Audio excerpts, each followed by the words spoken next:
20 plus years old. I've found files that were written before I was born. I lived in San Diego at the time, and I heard that there was a midnight signing, and I got signatures from everybody who was there who worked on the game previously.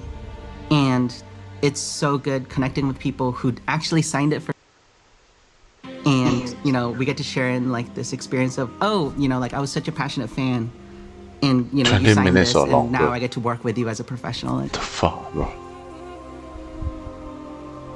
Whether you want to just chill out and be solo and enjoy the world, or you want to like get in deep with your guildmates and like raid as hard as you can, there's a little something for everyone, and there's space for everyone to have a really satisfying experience, no matter your play style. The future of Hearthstone's looking very bright. There's always cool new cards coming out. We've got plenty of ways for both new and returning players to get into the game. There is magic here, and I think that magic will continue for the next 30, 40, 50 years, and I'm excited for what's to come. Just make a fucking MMO, fucker. Oh wait, Warcraft is MMO, but it sucks.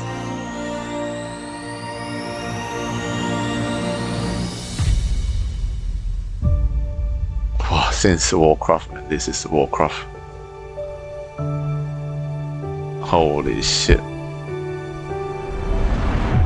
Warcraft has always been my peace and my outlet. I have such a deep love for everything inside Azeroth.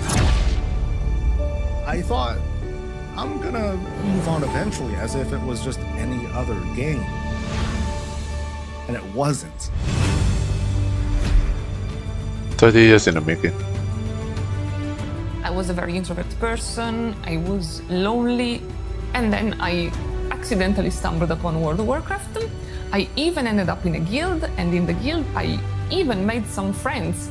And we always come together to enjoy the moments that we create in the game, whether they're fun, competitive, or silly.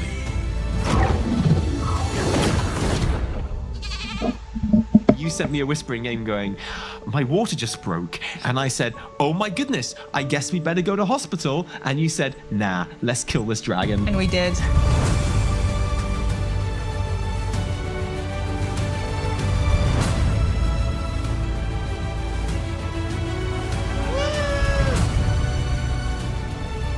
Hearthstone changed my life. I cannot picture my life without so WoW. dumb. Oh my god! Thank you, Warcraft, for giving everything that you gave us so far. Here's to like 100 years more.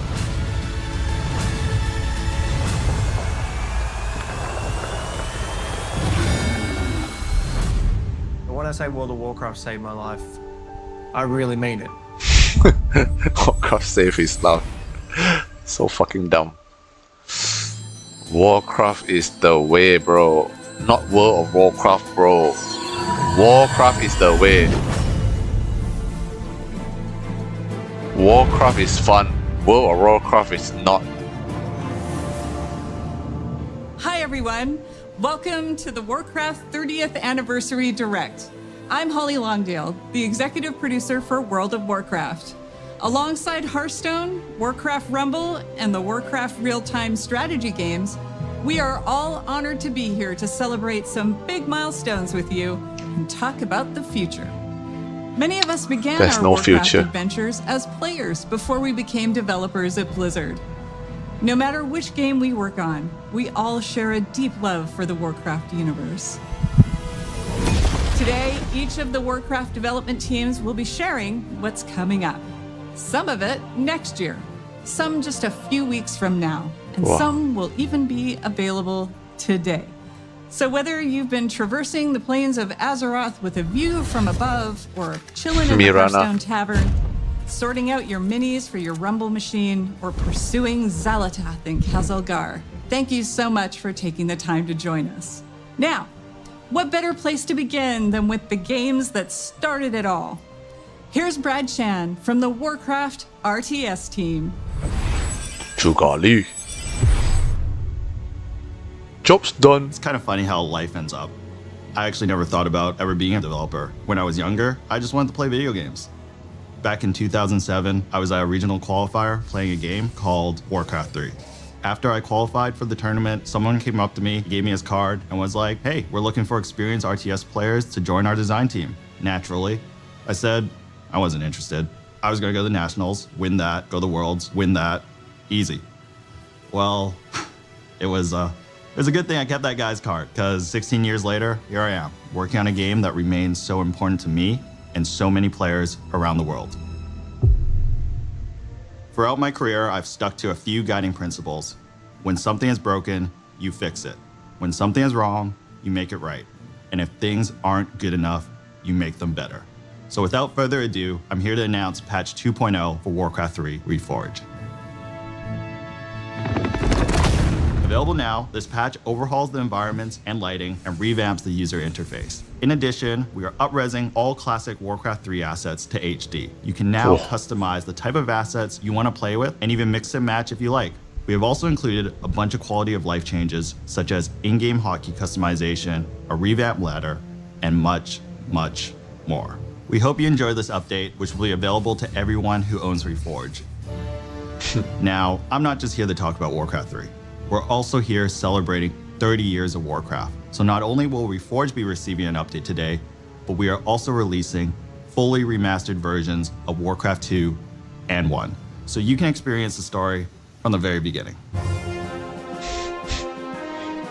These remasters have brand new hand-drawn visuals that capture the original art style from each game. And you'll be able to swap between the original graphics and the remastered versions in real time.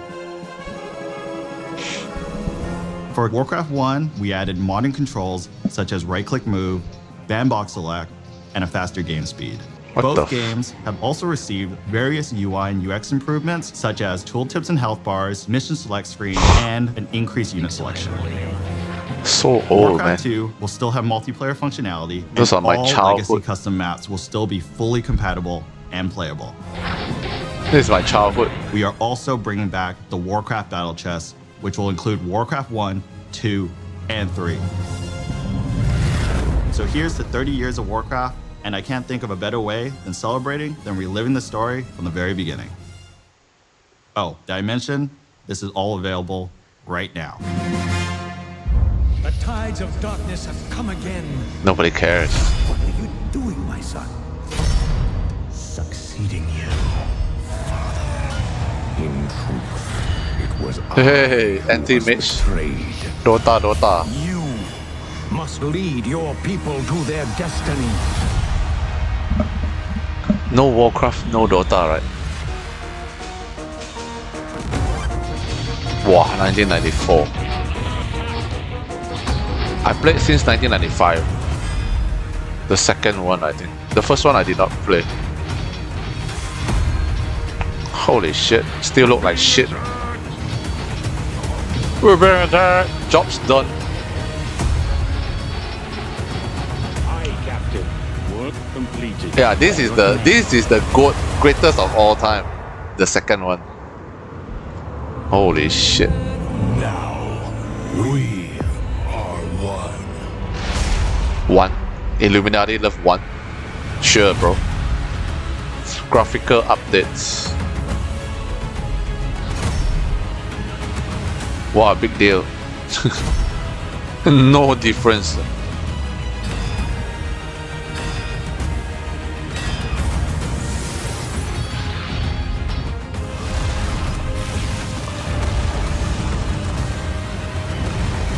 Bro, something dead, let it stay dead, bro. Don't dig the fucking corpse up and think that it's fun. Hearthstone used to be fun. It's pretty amazing until to think Runeterra that come. Hearthstone turns 10 this year. Runeterra better. It's been such an incredible decade. Legends of Together, Runeterra we better. made the tavern a place for sharing joy, excitement, and some very tall tales indeed. We've made friends with Murlocs, battled old gods, and now we're traveling through space. But for me, the most incredible thing of all is that I get to work on my favorite game with such an amazing team. Ever since Hearthstone came out, we've been with you on that road to legend. I remember on my first climb to legend, I had played something like 500 games in 1 month. and as the clock ticked to midnight, I was 2 wins away and didn't make it. But I played another 500 games the following month and made it. Shout out to Darkshire Councilman.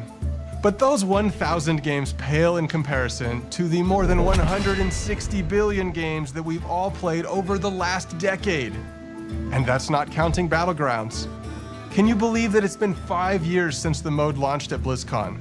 That's 5 years of building Death Rattle Beast comps, magnetizing mechs, completing quests, and collecting trinkets. It's been awesome to watch Battlegrounds grow from what was pitched as the biggest tavern brawl ever into what it is today. We are so thankful to our community for being with us over this incredible decade, and we're looking forward to the next 10 years in the tavern together. The future is packed with even more places to explore and adventures to share. More expansions, more mini sets, and more surprises. Now, let's take a look at what's just around the corner. I played a lot of Hearthstone last time. One of the amazing things of working at Blizzard is getting to watch other teams pushing the boundaries on their own games. I think we're all genuinely fans of what our coworkers are up to, and it's really special when we find moments to collaborate. What's up, everybody? I hope you're enjoying your adventures among the stars in the Great Dark Beyond. We loved working on this expansion and wanted to take our next mini set further into the cosmos than ever before. Prepare to travel beyond Azeroth, beyond Warcraft, and into Heroes of StarCraft. I'm super excited for this mini set. It's the first time we've ever explored another universe this deeply in Hearthstone. A ton of people on the team have so much love for StarCraft. So being able to bring it into the Hearthstone Tavern has been incredible. Some might say, it's about time. Obviously, we knew we had to go big. The Zerg, Terran, and Protoss factions are represented on cards via a faction banner. Not only do the cards in each faction work well with one another, they're also usable across multiple classes. Each of the factions also has a hero card featuring one of the most iconic faces from StarCraft. The Zerg are led by the Queen of Blades herself, Sarah Kerrigan. She gives Death Knights, Hunters, Warlocks, and Demon Hunters access to an aggro playstyle with near endless swarms of Zerg cards. After all, what would a StarCraft mini set even be without its own version of a Zerg rush? For the Protoss, we have the legendary Artanis, seeking to unify his people.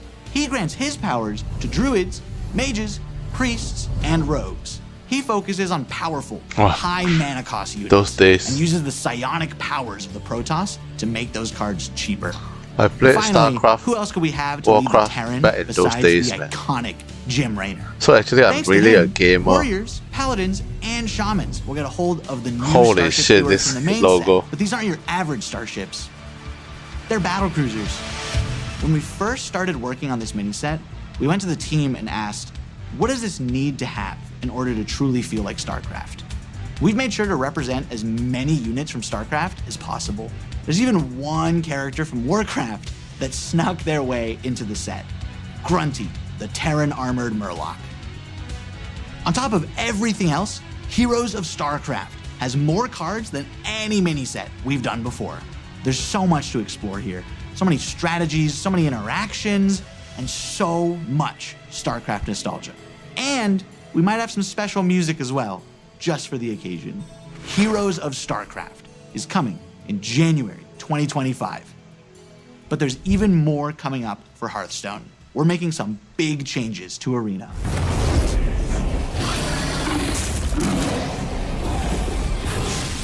Better change the UI. As Leo mentioned, ugly Arena as is getting fuck. a major glow up. Old But and first, ugly. Let's talk about what makes Arena special. Arena is Hearthstone's premium draft mode, where you build your own deck from scratch at the start of every run. It's all about you flexing your deck building skills and card knowledge to defeat your opponents. And believe it or not, Arena has stayed mostly the same for 10 years. So we thought it was finally time for a little bit of an update. From now on, there will be 2 kinds of Arena to choose from. Normal Arena has a shorter format that lets you complete your runs more quickly, but still gives you that awesome competitive Arena experience. And after you've established yourself in the normal Arena, you'll be able to descend into the dark, dank cellar of the tavern, where challengers are engaging in high-stakes card play in our Underground Arena. Underground has a distinctive basement aesthetic, longer runs, and a new feature we call Redraft on Loss. This means that when you lose, you'll have the option to redraft cards and edit your deck, refining it to up your chances of winning as you take on more hardened challengers. We heard you also want a way to show off that you're an arena champion. We got you. Arena ratings will be available for both the normal and underground modes. Ranking for the two are separate, with the usual skill-based matchmaking in normal arena. But in underground arena, you'll be throwing caution to the wind and facing off against opponents of all skill levels. Whether you're an arena veteran or maybe you just want to click that arena button in a while, we hope these changes offer you another exciting way you can enjoy your time in the tavern with us. And I'm happy to tell you all of this will be coming in the first half of next year. Now, here's Tyler to share even more of what's in store for Hearthstone. Hey everyone. As you can see, we've got a lot of really exciting things planned for the next few updates. But what kind of game director would I be if I didn't spill even more beans about what's coming next? It's going to be the year of the Raptor, and you'll be going on some awesome adventures in some of your favorite Azeroth locations. Next year, we kick things off with one of our most requested settings as we journey into the Emerald Dream. Here, you'll find yourself in the middle of a legendary face-off between the Druids of the Emerald Dream and the forces of the Old Gods. They'll be fighting a high-stakes battle over the fate of the World Tree in our first expansion of the year. And things are going to heat up even more when the Druids of the Flame light up the mini-set. Our second expansion is also Hearthstone's first ever sequel, as we go back to Ungoro Crater. Join Elise on the hunt for a mythical lost Tortolan city. Spoiler alert, keep an eye on that volcano. After uncovering the secrets of the lost city, take part in a grand celebration in the 33.4 mini-set. The party-loving Tortolans are hosting a festival in honor of the mighty dinosaurs of the crater, and we'd hate for you to miss out on all that fun. Closing out the year is our third expansion, where you'll travel with Chromie through alternate realities to recruit legendary Warcraft heroes like you've never seen them before. This all leads to an epic showdown against Murozond at the end of time, and you won't believe what happens next. You've seen just how much we've got in store for you over the next year. Heroes of StarCraft, revamped arena, and 3 awesome expansions.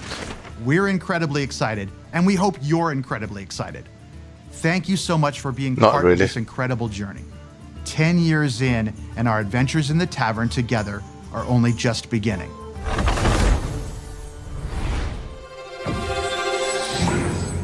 Who the fuck will play Warcraft Rumble? Blizzard has this awesome tradition of sharing the journey that each team took to bring their games Satanic to life. logo. Illuminati logo, lightning. 01. I There's think this museum is a beautiful way to relive the memories of development and share that passion with the rest of Blizzard. What's up, everyone? It's been about a year since I stood on the main stage of BlizzCon, and we launched Warcraft Rumble together with all of you. And It's what not a year even fun. it's been. Rumble. All of us on the team have had so much fun watching you dig into our game and explore the hero No, collection, it's not fun. army building, the nail-biting finishes. You've beaten over 900 million bosses. And on the matter of Alliance versus Horde, you picked Team Jaina almost 10% more. But maybe, most importantly, you've summoned over 1 billion angry chickens. That's 2 billion chicken wings. Cut. In just a second, we're... Jeremy, we're trying to shoot Rumble here. Oh, Rumble? Oh, I know a little bit about that. Scoot the camera. Cool. Awesome. When we started working on Warcraft Rumble, we wanted to make something that harkened back to our strategy roots. Like the first time I booted up Warcraft 2 on my dad's PowerMax 7100 66AV. I'm stoked to play those new remasters. But we also wanted to do something in our universe that we'd never done before. So we started imagining that maybe somewhere in the Hearthstone Tavern, there was a mysterious arcade machine that printed miniature versions of the heroes and villains of Azeroth and zapped them to life for you to collect and command. In those kind of early days when we were establishing the art style of Warcraft Rumble, we wanted a sense of tactility. We wanted to be able to pick up and touch the art that we were creating inside of the computer. So some of us went and printed minis and painted them up like this. And that's kind of really where all this came from. All of these minis were painted by our team. And, well, if I'm a little bit biased, but this little guy's my favorite. What does that say underneath? Oh, under here? Yeah. Oh, it says Jeremy. But we've done more than paint minis since our game launched. We've added new dungeons and at least one new mini every single season. We've got the Dark Moon Fair, new zones, and a whole new family feud experience in the game. We added our first raid, Molten Core, and laid siege to Stormwind. In our latest season, we even bust down the doors of Ironforge. And we ain't stopping there, are we, Vic? Yeah, let's talk a little bit about what's coming up. Starting right now, if you hop into Rumble, we're running our first anniversary event with some truly excellent loot. We're celebrating 1 year of Warcraft Rumble, so if you jump in after the stream, you'll be able to snag some super cool rewards, like the very valuable looking gold kobold, which we affectionately call the Kogold. Okay, have you scanned this thing yet? Great. We've also been working on something really exciting for later in the season. There are some characters in Warcraft that don't fit so cleanly into just one of our families, so we're adding split leaders. These leaders belong to 2 families at the same time, which really expands the possibilities of how you build out your armies. And we're not just adding 1 split leader, we're starting with 3. Up first, fighting for the Alliance and Cenarian families, is Malfurion Stormrage. And representing the Horde and Blackrock families, we got Chieftain and former War Chief Orgrim Doomhammer. And finally, leading Undead and Beasts, Sand King Anu Barak. But before any of these 3 new leaders join the fight, we're going to be reworking one that we released this time last year.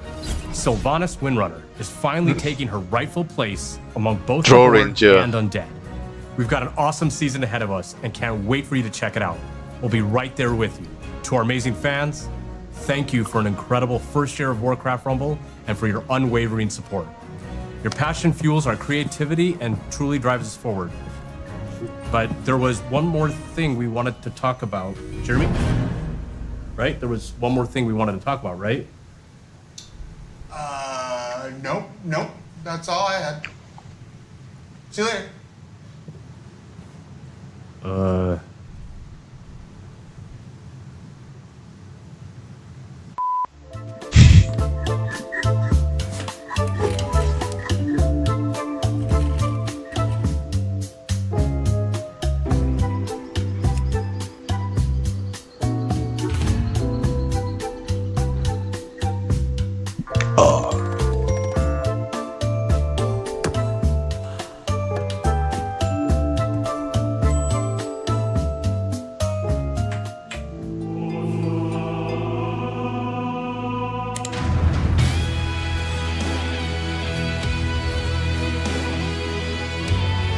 PC beta starts December 10th.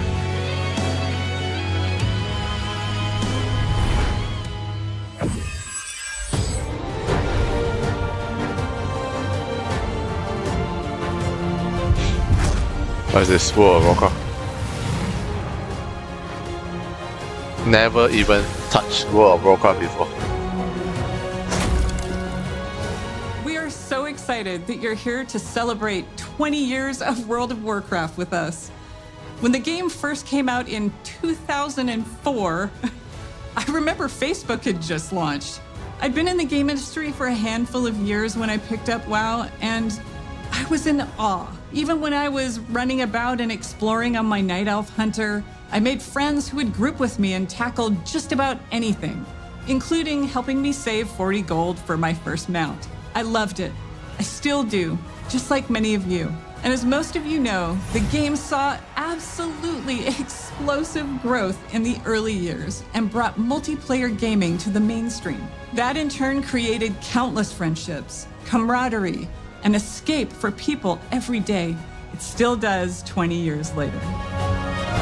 Nope, not me. Never touched it before. We dug into our Don't history even need and it. discovered that across 2 decades, together, we've accumulated 1 billion days of time played in Azeroth. Yeah, right.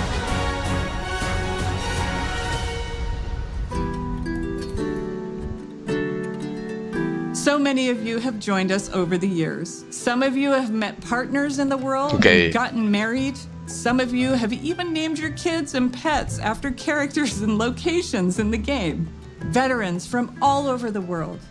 those who are hearing or visually impaired or have physical challenges. We've welcomed seniors, even whole families playing How together can you with play their kids, being blind, and so man? many What more the who fuck? call our world home. No matter who you are, when you come to Azeroth, you can live how you want and be who you want to be. It's a gift for so many, and certainly to us. We feel it every day. One of those special stories is live now on Netflix in a documentary called The Remarkable Life of Evelyn. Mats Steen, who played a character named Evelyn, lived a life in Azeroth that he couldn't in the real world. He suffered from Duchenne muscular dystrophy for most of his life and fought it courageously alongside his incredible family, who I'm proud to have met and fallen in love with. Because of Mats and his role-play guild called Starlight, his family discovered the power of online game communities and advocate for gaming around the world as a source of joy and companionship. Sadly, Mats was taken from this world and Azeroth far too soon. Because of Mats and stories like his, we were inspired to create a charity pet program for Classic and our modern game to support Cure Duchenne, a nonprofit organization dedicated to improving and extending the lives of those affected by Duchenne muscular dystrophy. We want to thank you in advance for giving to this cause that offers support to people just like Mats. This little cutie is Revan, and he's available until January 6th.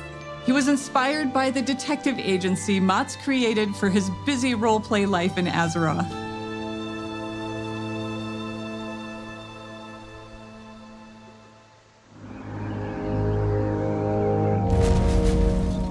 Right now, we have our 20th anniversary celebration running in-game. We've got modernized Tier 2 armor sets, classic time walking, new world bosses, trading post items, rewards, and more with all that nostalgic flavor. Still look like shit, man. In the War Within expansion that we released a few months ago, we've taken the leap into the first chapter of the World Soul Saga. More coming on that. And of course, Classic is always cooking. But this moment is about you. You're the thundering heart of World of Warcraft and always have been. Stay tuned as we share what we are serving up for you.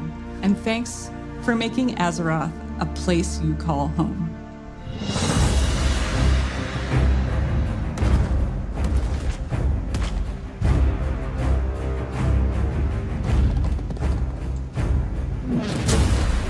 Hey everyone! Clay and I are so excited to be here today during this anniversary celebration to talk about what's coming up for WoW Classic. I can't believe that after 20 years, my Orc Warrior is still finding new adventures in Azeroth. Shout out to all my buds in Tacondrius. Feels like just yesterday I was on my Night Elf Druid, ganking some buddies on the Teneris realm at the Crossroads. Sorry about that. Being on the Classic team and getting to help contribute to this incomparable legacy, which has breathed new life into the original Classic experiences, I'm not sure anything compares to it. I love how vocal and passionate our player base is, not only about what parts of WoW's history they want to see come back, but also their passion for things we try and have experimented with.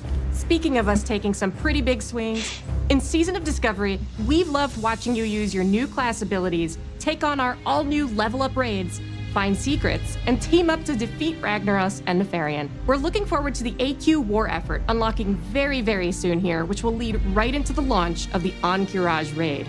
This will bring new changes and surprises that we can't wait to bring to you. Fun new mechanics, difficulty changes, new rewards.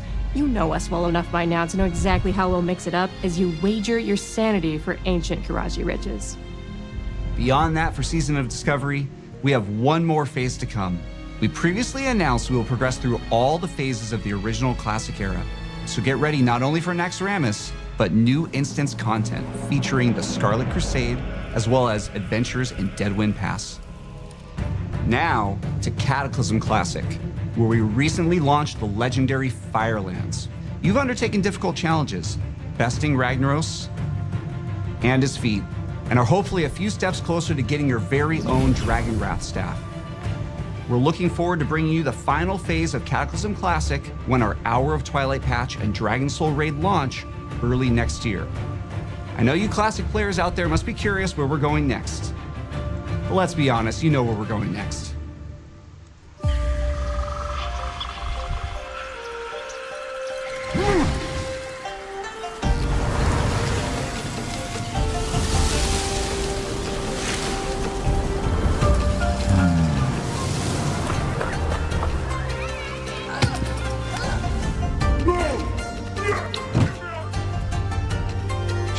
Slow mode 2 minutes.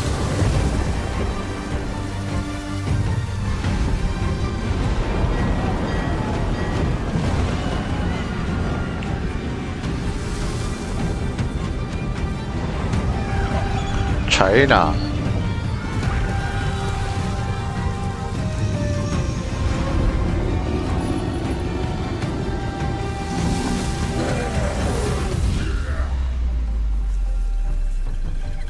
Well, Warcraft is always like that. The cutscene, all this intro scene looks so beautiful. The game looks ugly as fuck.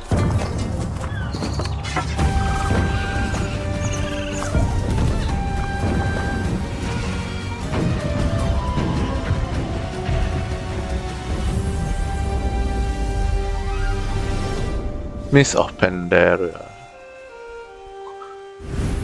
Who still wanna play Classic, bro? Classic is dead, bro. The Classic team is proud to announce that Mists of Pandaria Classic is coming, and we can't wait to bring it to you next summer. With its legendary class design and incredible raids and dungeons, set amongst a gorgeous environment and backed by an unforgettable soundtrack, we'll be traveling back to experience all that Pandaria has to offer together.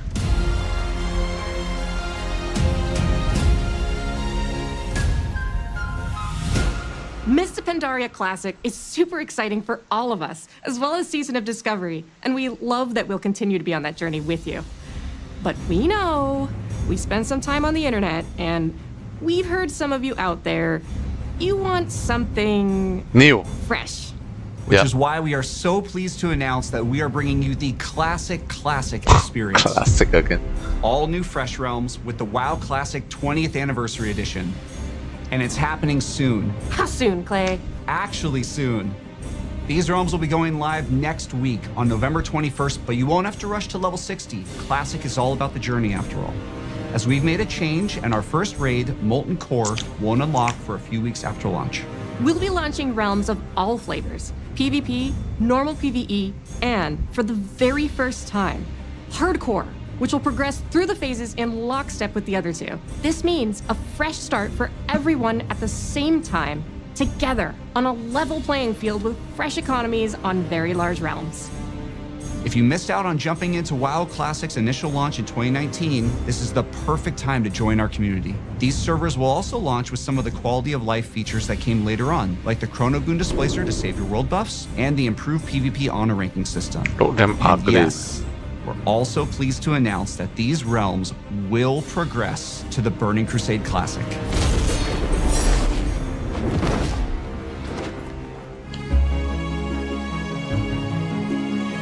Launching these servers close to the exact date World of Warcraft came out 20 years ago, alongside all the work we're doing for Season of Discovery, Cataclysm Classic, and Mists of Pandaria Classic, means so much to us. We love this game, and we love the community that has made Classic Realms their home alongside their friends. From all of us on the Classic team, thank you. This amazing journey is one that's been co-written by you, our incredible community.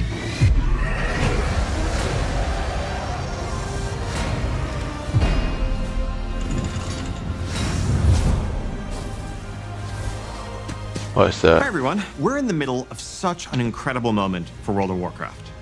The World Soul Saga kicked off in August with the launch of The War Within, and we have been so excited to dive into the expansion alongside all of you. Whether you enjoy raiding, dungeons, delves, PvP, collecting appearances, pets and mounts, role-playing, or exploring the open world, we hope you found a part of Azeroth that brings you joy. It's humbling to be standing here on the eve of WoW's 20th anniversary. Looking back, 20 years ago, I was fresh out of school and I had just seen enough of the beta to know that I needed to play this game, and then immediately stopped to avoid spoiling the experience for myself. I'd booked a couple days off work for launch and was looking forward to really diving into Azeroth. But little did I know that my server would be offline for the first few days due to overwhelming demand. Shout out to Mal'Ganis. But even less could I imagine how this game would in so many ways define the rest of the course of my adult life. Do you still consider So, don't even let's have a talk life? about what's coming up for World of Warcraft, starting with what's on the horizon. We have 1107 Siren Isle, which is currently up on our public test realms. This update will go live next month, and it has something for everyone. On the narrative front, this update includes epilogue questlines for Dalaran and the Kirin Tor, No spoilers, but this storyline features the mysterious Haranir, who also played a starring role in our expansion release cinematic. We'll also get into the prologue for where we're going next, but more on that in a minute. 1107 also, of course, brings its namesake, the Siren Isle, a new outdoor environment to explore, Even PoE full of 2 mysteries to looks uncover, better. Why and rewards should we? to help catch up Why with should we alts play and World of prepare Warcraft for the then? next War Within season ahead. Plunderstorm is returning, this time with a plunder store to give you more flexibility in earning your rewards instead of that linear renown track. Also making a return will be the latest iteration of our Turbulent Timeways event and a Winter Veil revamp. We can't wait for you all to experience this update next month. As an additional treat, for those of you invested in the story of the War Within, we will be releasing a novella that explains exactly what happened to Jaina and Thrall after they left us. This novella is narrated by none other than Chris Metzen and available today. So, I know many of you have already seen 1107, but you have to be wondering where the War Within is going to take us after that. Okay, so following Xal'atath's trail is going to lead us to a location that I've been personally excited about since we first settled on the idea of an underground expansion. Undermine, the capital of the Goblins' trade empire. Fittingly, our name for the 11.1 patch is Undermined with a D. Now, this is a city unlike any city we've seen before in World of Warcraft, standing as a testament to the intelligence and creativity of the goblins as masters of technology and alchemy. And as our adventures continue, we will learn more about goblin culture than ever before. What's important to them, what problems they're trying to solve, what they're capable of as a society. Everything that makes them truly unique, beyond the humor and the explosions. Though, just to be clear, there's going to be a whole lot of explosions. You'll arrive at an Undermine that's plunged into conflict between the 4 major goblin cartels: Steamweedle, Blackwater, Bilgewater, and of course, the Venture Company. You will align yourself with the group of your choice and run into notorious goblins like Monty Gazlo, Renzik the Shiv, Baron Revelgaz, Marin Noggenfogger, and more. Now, if you're going to be in cahoots with a goblin cartel, you can't be seen rolling around in anything less than a truly blinged out ride. So early on, you'll earn a vehicle designed just for Undermine to push the boundaries of locomotion within World of Warcraft. Undermine was built for speed, with roads designed for driving, which is just as well because this car travels much, much faster than your regular ground mounts. You can also further adjust your car's driving characteristics. Do you prefer grip or do you want to drift more? Do you want more acceleration, even if it's going to come at the expense of your top speed? That's up to you. You can try it all and rule the streets of Undermine, living your life 440 yards at a time. We'll also be adding a new dungeon in Undermined, Operation Floodgate, which is a race to stop a group of goblins from blowing a dam that would bring ruin to the Ringing Deeps. This dungeon will also be immediately available as part of our new Season 2 dungeon pool, on Heroic, Mythic, and Mythic Plus difficulties, alongside the 4 other launch dungeons and 3 returning legacy dungeons. Now, we'll have many more details in the weeks ahead, but I can tell you that one of those legacy dungeons, naturally, in light of our goblin theme here, is the Motherlode from Battle for Azeroth. Continuing to build upon one of our favorite parts of the War Within, this new zone brings with it 2 new delves for you to explore, and we're creating new variations on the existing delves. We're also introducing seasonal updates to Bran Bronzebeard, a new adversary to follow Zek Vir, and a new set of goblin-inspired curios for Bran. Of course, a new season also means a new raid zone. We have an 8-boss raid called The Liberation of Undermine coming your way, which takes you through the streets of the city and into the magnificent Galagio, brimming with color and extravagance that also hides the dark secrets of its owner, the one and only Gallywix. And for the arena PvPers out there, we're also introducing a new arena map set right amidst the city.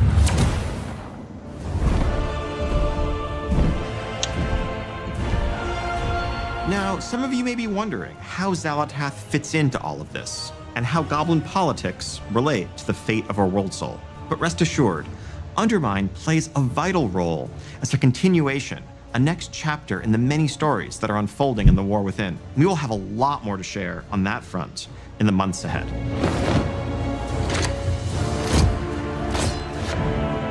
One eye, Illuminati. And that is just the beginning of what we have planned for the next year. Now, as you can see, 2025 is going to be an incredible year for both modern and classic WoW players. Like they are so blind, they can't see that. As the World Soul Saga continues to unfold, we are reflecting on these past 20 years with immense gratitude as we lay the foundations upon which to build the next 20.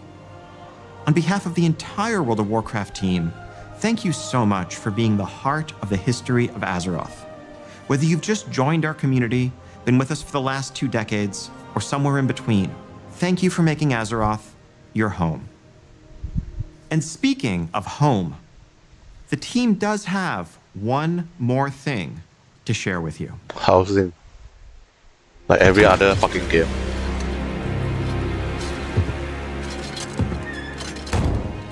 See, like every fucking game.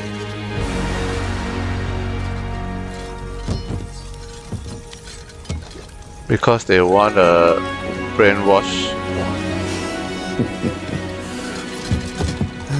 you that you can't own a home, but you can make a home in-game.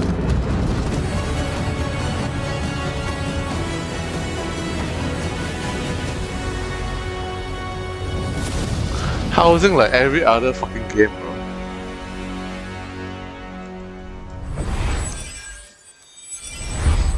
Thank you for joining us today and for being with us for the past 3 decades. The Warcraft universe is a living, breathing world that's been experienced by over 250 million players around the globe. That's millions of stories of adventure, laughter, and true connection.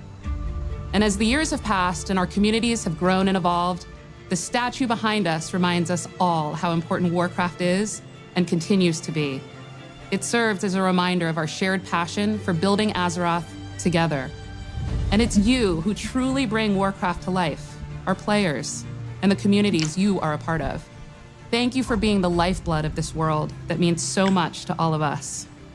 30 years of history is the perfect foundation upon which we will build for the bright future ahead, and we can't wait to walk that road alongside you. And before we go, we want to share something very special. This September, 190 performers took to the stage to celebrate 20 years of World of Warcraft with a series of concerts in Switzerland. Prepare to dive back into the history of World of Warcraft through its incredible soundtrack performed live. And whether this music invokes cherished memories or you're hearing some of these pieces for the first time, we hope you enjoy the performance. Here's to the next 30 years.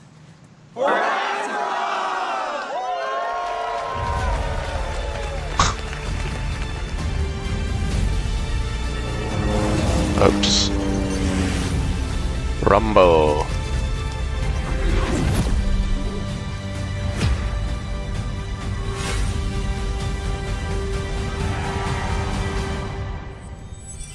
That's all? The fuck? How is this company not dead yet? I thought Blizzard already bankrupt.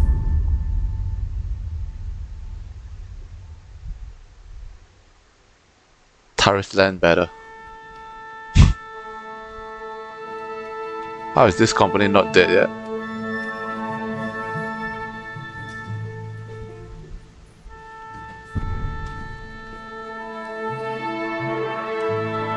For Kamala Harris. For Kamala Harris.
You don't realize, like Illuminati is making all of you young people can't afford a house, so that you can only get a house in game.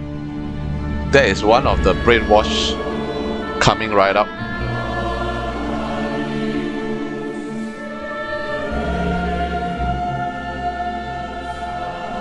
So lame. That's how 80% of trailers are like. Trailers look good and the game looks bad. Play classic like that classic. That's why there are 2 RuneScapes. Too many fans, it won't die. Yeah, all the fat US people. I see those fans look the same. Eat too much fast food, that's why their brain dead in the world of Warcraft.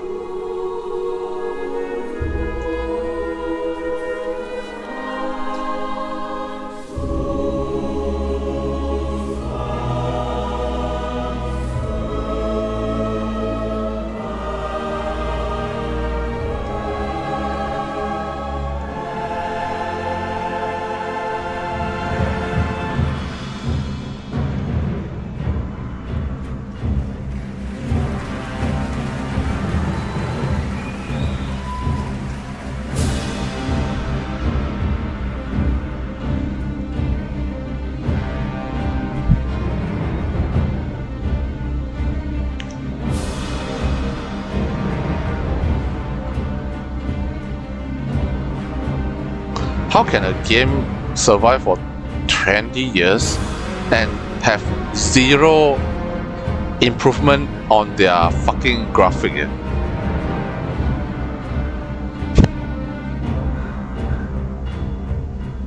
It's okay if you don't improve on motherfucking gameplay, but at least you improve your motherfucking graphic, man.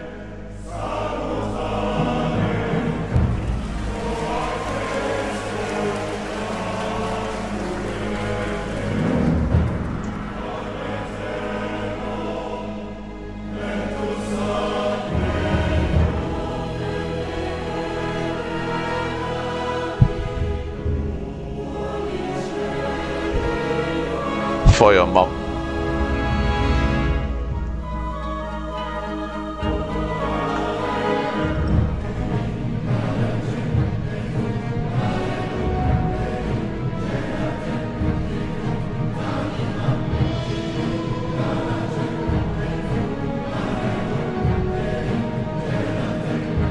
Satanic ritual. Satanic music.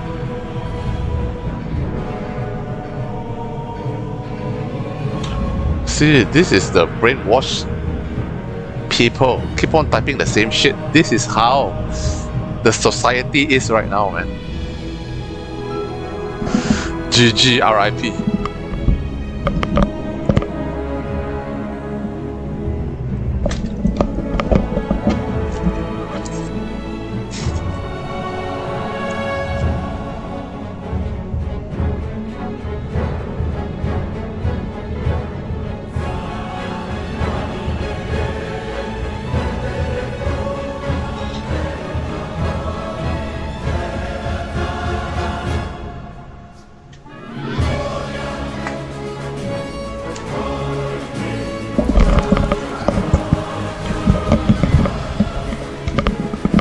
I thought 30 years, after 30 years, they're gonna make a fucking World of Warcraft 2 or something. A better graphic, a better gameplay, a better everything. Turns out, it's just update on top of a dead game.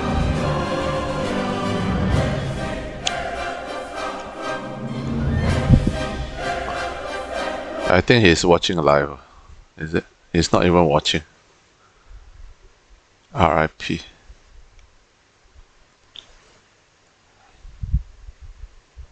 He's not even watching live.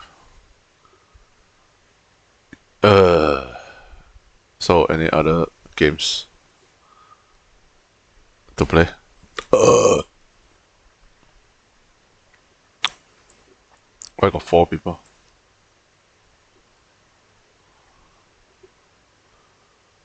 Golden Spatula also suck already.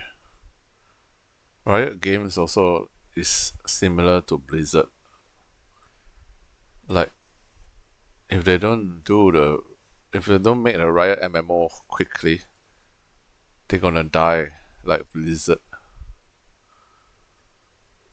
Like, they got nothing left. Korean MMO gonna dominate the world. So boring. Oh, he's watching. The epic stories, majestic landscapes, and intense adventures that define this iconic Should have watched here.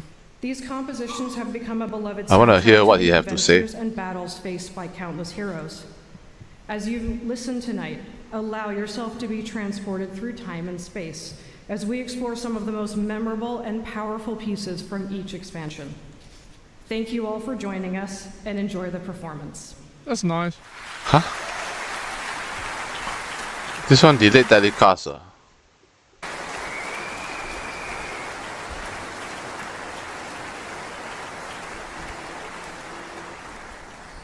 Beyond the Dark Portal. Which one is this? I don't know the names. Yeah, this is the login screen. Login screen.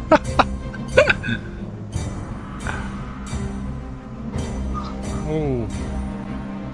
Heard you were talented with the flute? Really? I've never played. I don't like playing instruments. I'm not a musical guy. It's just not me. Yeah. He's holding a chain. What the fuck? Crazy how far the game came? Yeah, it's weird to think. Like, wow. Holy shit. Chain, man. Never It's cool they're seen. gonna add back BC too. Never seen an orchestra I never with a rated the fucking second half chain. of BC. Like in like the new version.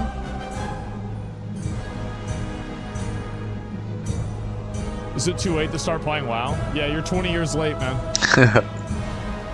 That's right.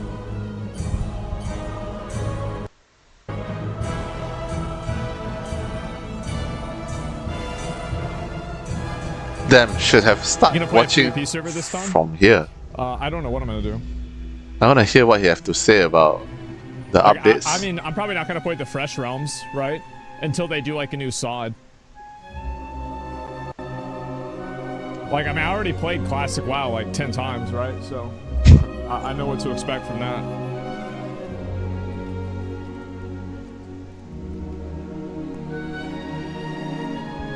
Is hardcore going to TBC? That's a good question. Yeah, actually, that's a very good question.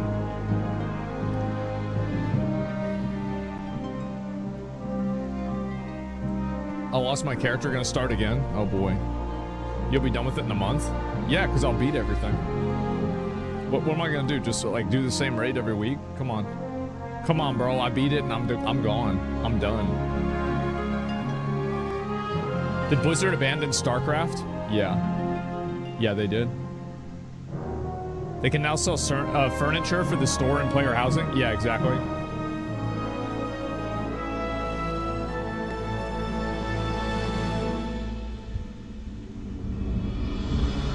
Are we talking about OnlyFans I play? I'm probably not gonna play them. Like, I don't like playing hardcore. Just straight up, just don't like playing. Not fun. Other people like it, good for them.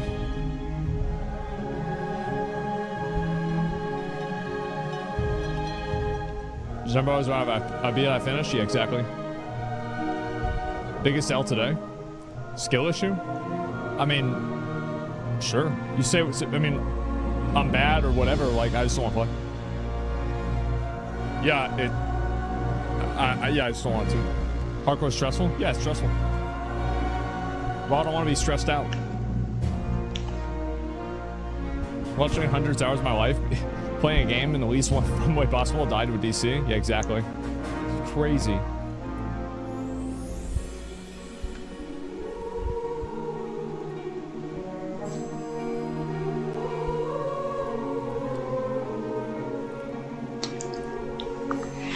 No hardcore in BC? Really? Okay.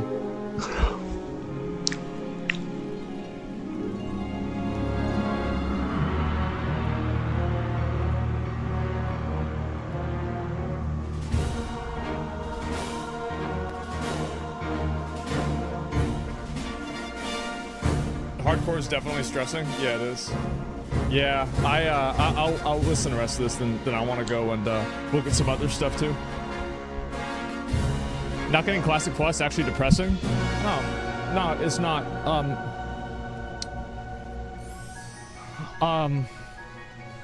They probably just don't want to announce it until they put out all the content for SOD because they feel like it'll make people lose interest in SOD. That's probably why. So like that doesn't mean they're not going to do it. It just means they're not ready to do it right now or announce it. Like if I were them, I'd do the same thing. I wouldn't announce it today either. Karazhan. Give a quick recap. What was this here? Mass drownings are happening across hardcore. People are devastated.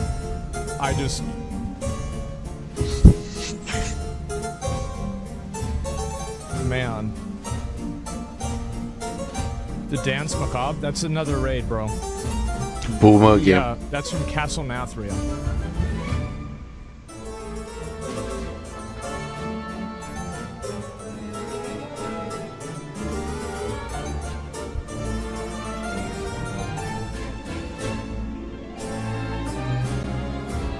I remember raiding Karazhan with my guild on Friday nights, and I would like not go to Magic drafts some weeks to raid Karazhan.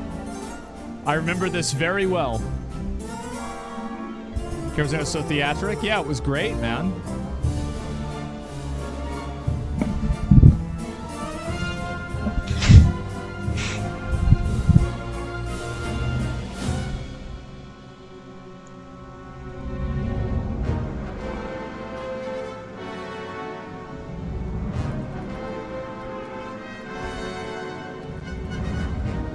Give me a second.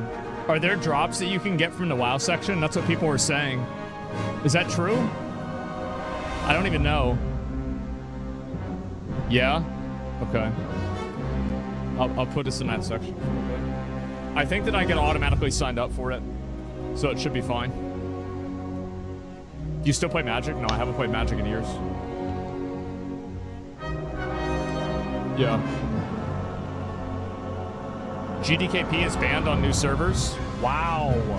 Wow.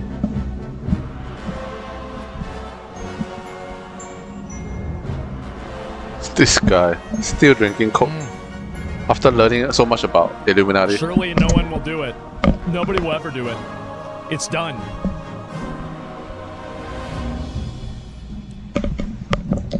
GDKP banned equals L server. I'm a GDKP enjoyer. I think people should be able to do GDKP. I think that the logic that you can't do GDKPs because Blizzard doesn't want to ban gold sellers and gold buyers, that's so dumb. It's so dumb.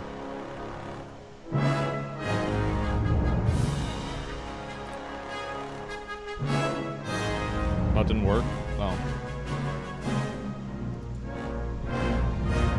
Okay.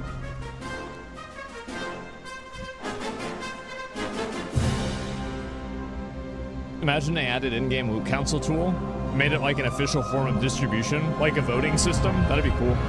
Yeah.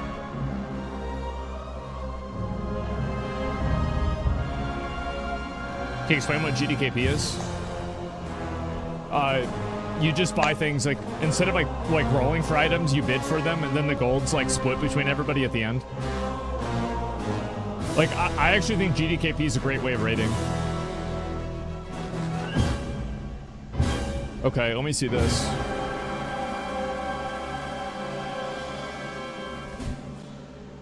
WoW 20th Anniversary Realms Edition. Realm sizes. So there's only going to be one of each realm. They'll get both new and returning players to confidence in selecting a realm. Okay, good. This is going to be November 21st at 2 p.m. BC Classic. Hardcore will not go to BC Classic. Hashtag no changes. Okay, so they're not going to do that. They're going to add in changes. LFG.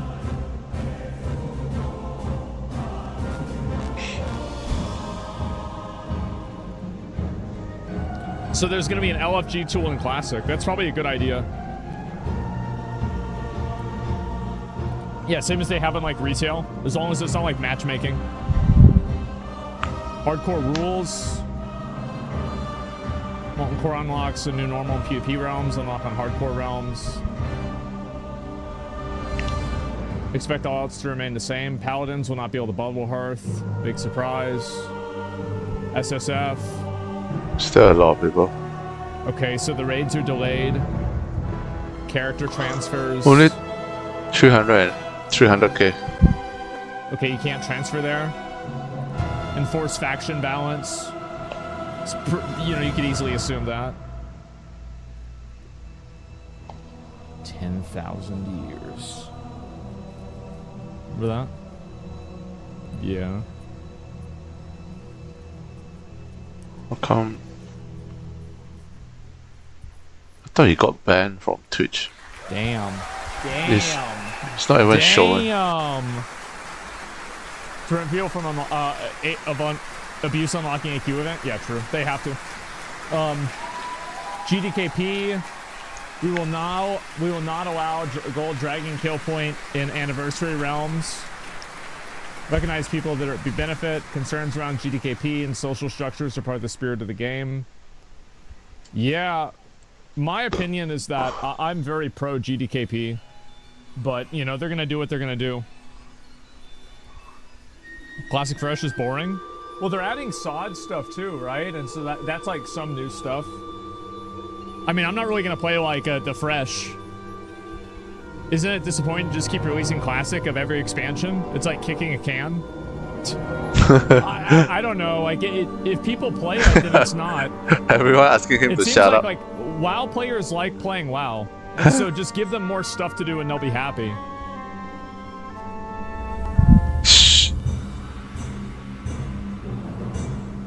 This is the login for Wrath.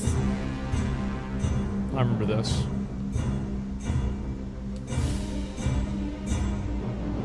Man. Classic retail? Yeah.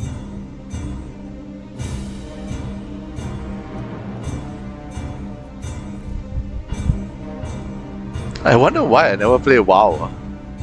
Everyone's waiting here for the Grizzly Hills. Yeah, after Wrath, or I'm probably gonna go and there's no Asian play everything else about World of this. Warcraft. Zero Asian. But I think that also especially Southeast Asian don't play WoW at all. I think that I don't know. Like, because there's no server here. Am I extra bright?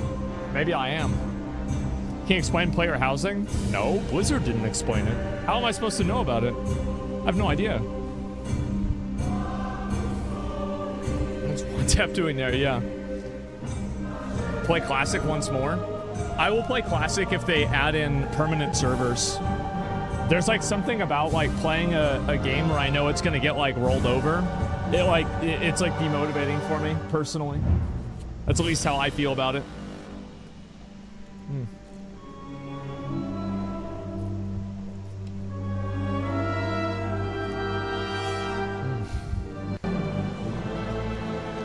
Especially in MMO, yeah. Wow, the reaction videos miss the old days grinding out a good game. I just haven't really I just changed the way I do my streams. That's really the truth. I did.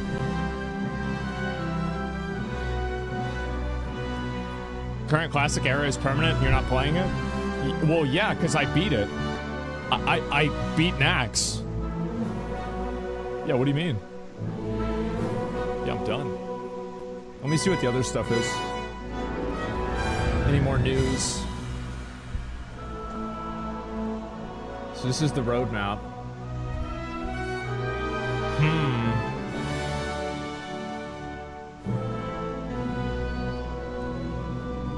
You missed the good old days of Lost Ark release? It was fun. Yeah, I liked the Lost Ark release, sure.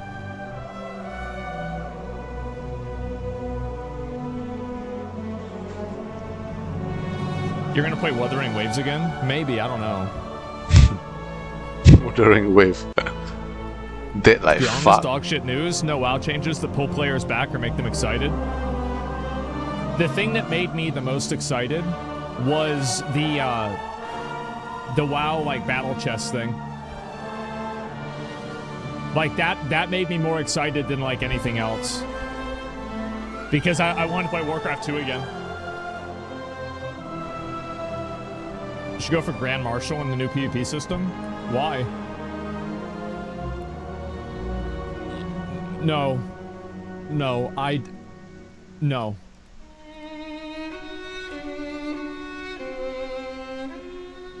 You stream Warcraft 2? Yeah, I might play it a little bit today, actually. I'm thinking about it. They have Varian Sword in a trading post? Really? What the fuck?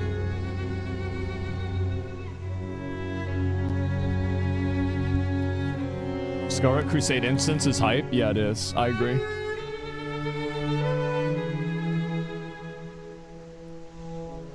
I'm trying to open Warcraft 3 Remaster, Warcraft 1 Remaster for 15 minutes. Yeah, we'll see what happens. I'll try it later on. I'm forced to do it already. So we all have to restart Classic for the 4th time? Yeah. Yep.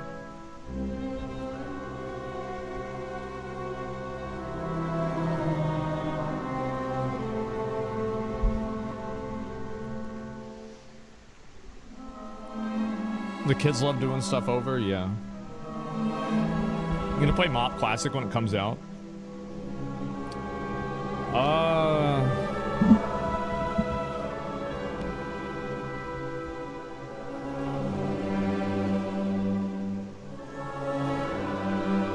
X to Doubt. iOS, have you played WoW You have before? to play it? Yeah. I don't know. Maybe I'll play it the first day. Yeah, I don't know. What about Baldur's Gate 3? Yeah, let's see what happens, okay? None of the games are loading? Okay, well, hopefully they'll fix it by the time I try it later on. Imagine they remastered WoD. Dude, if they remastered WoD, it could be, like, insane. They should actually do that. Like, add in, like, you know, Karabor and, what was that, like, that Bladespire area? For, like, the Horde and Alliance cities. Add in, like, the Netherstorm zone. Add in the Shatrath and the Auchendoon raid. Like, that would be insane. That would be crazy, crazy cool. Add in, like, the Grom Hellscream fight. Yeah, that'd be really, really cool. WoD was robbed? It was. Get rid of all the time gating? Yeah. WoD, we actually finished it this time? Yeah. BC Classic. Do you guys think it's weird that there's so many different versions of WoW now? Because I feel like that's kind of like there's a lot. Which is stupid. Yeah. I don't care, it's way too many. I prefer it this way. Everyone will be in the different version. So the game is dead easy. It's oversaturated. I feel like there might be too many. It's my opinion. Wasn't this one like the Calling of Strathlone, I think? Yeah, yeah. I played this game a lot. Yeah, I played it a whole lot.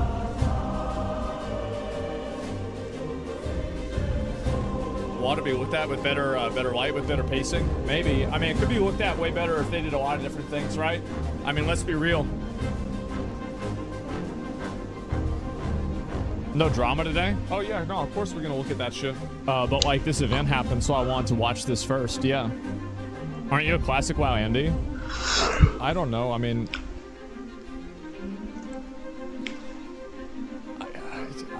I guess in a way, right? But I'd really have to think about it. I mean, you've become what you hate. I feel like, but I want more than just classic WoW. People need to let this game die. Am I gonna raid lead OnlyFans? I don't want to, I'm gonna be real. I do not want to play hardcore WoW. I forced myself to play it last time. It's not fun. That's it. I don't think it's fun. So why would I do it? Yeah, it's just like, it's literally that simple. So, watching people get killed is fun. That's true. That is fucking true. We'll watch the death compilations. But I'm not about to watch the game. I'm not about to play the game myself. Oh, so boring. Remember old Asmon playing Iron Man? Yeah. Remember jousting? With what? I lost 150 hours because of a DC? Ooh. 41st man raid lead OnlyFangs? And call anyone who dies a retard? Well, I do that anyway. 90% Miz's fault? I think Miz is gonna wipe the raid. I think he's gonna do it on purpose too. Yep. He's gonna do something wrong. What's your best case 5-man group be? My best case 5-man group. Me and 4 healers.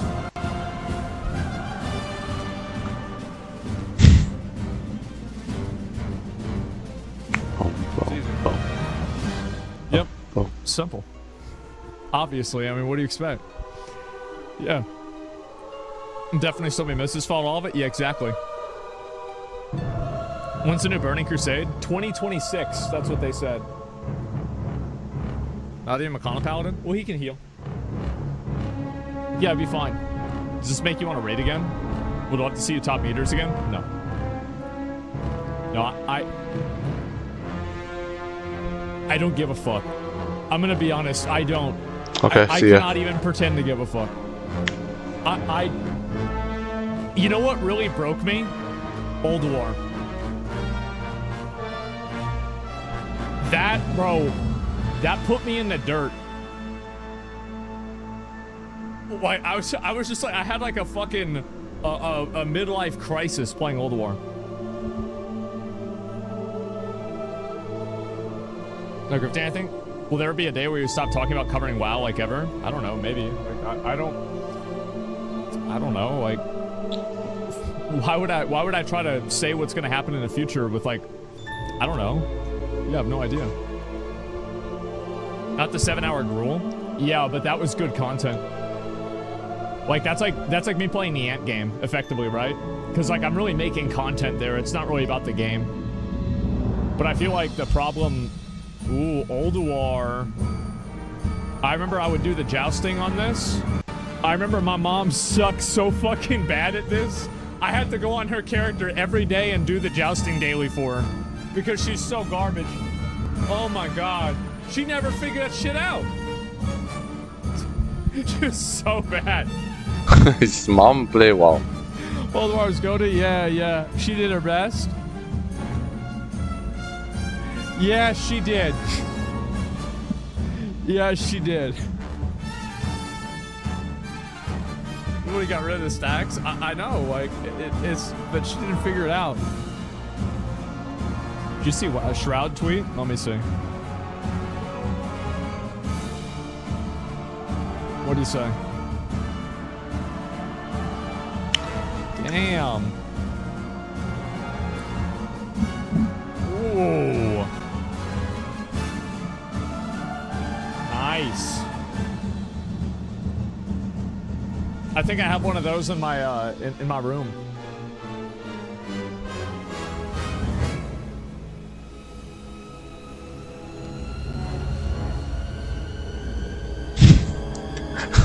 Monster and Outlander? Yeah, I need to look at that. Half eaten by roaches. Responded to that or something like that.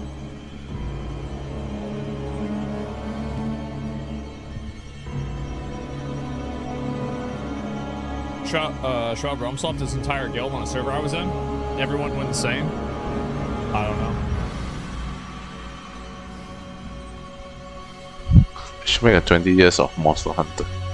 Oh, they did actually. And they suck. Depois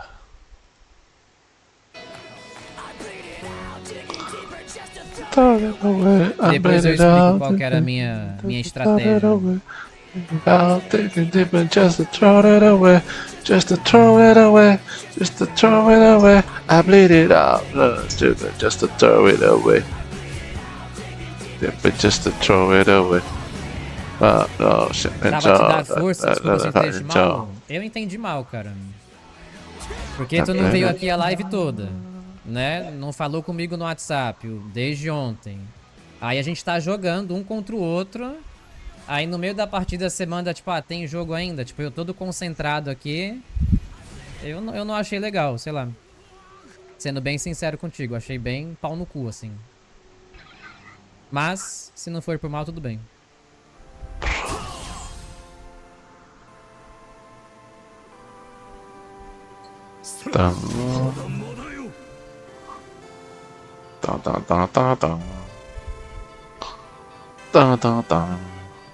Tô sendo honesto, pô.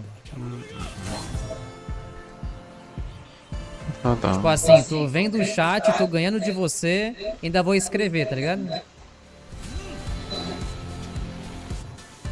Então assim, tá tão tranquilo pra mim que eu vou até mandar mensagem, né? Tipo, eu achei, sei lá, desnecessário.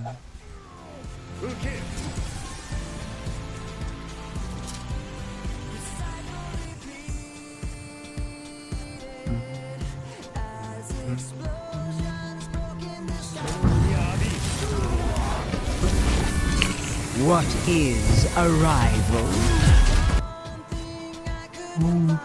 Quem perde sempre acha ruim? Não, Jorro, cara. Eu jogo o Jamiel muito mais pelo conteúdo do que pra ganhar, cara. Soul Walker. Até porque a gente nem conhece muito as contas que a gente joga. A gente joga pra fazer conteúdo pra vocês, pô.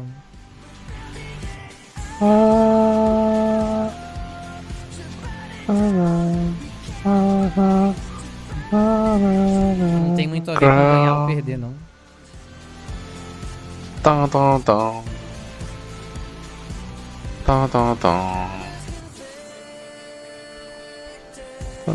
É, pô, espera acabar a partida, pô, GG, né? Bom jogo. Agora, no meio do jogo, eu acho deselegante. Não é legal, tá ligado? Eu vejo assim, né? No meio da partida eu achei muito troll. Meio antiético, sabe?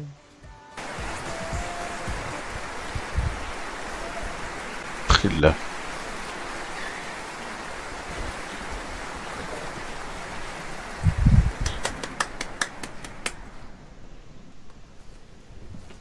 Cataclysm. All right. Cataclysm.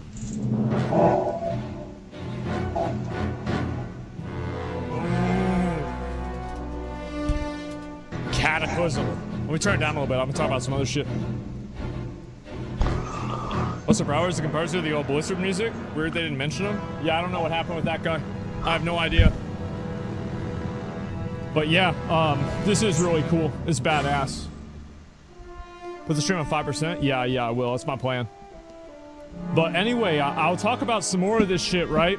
So if I go over all the news and everything, let me open up the Wowhead and talk about it.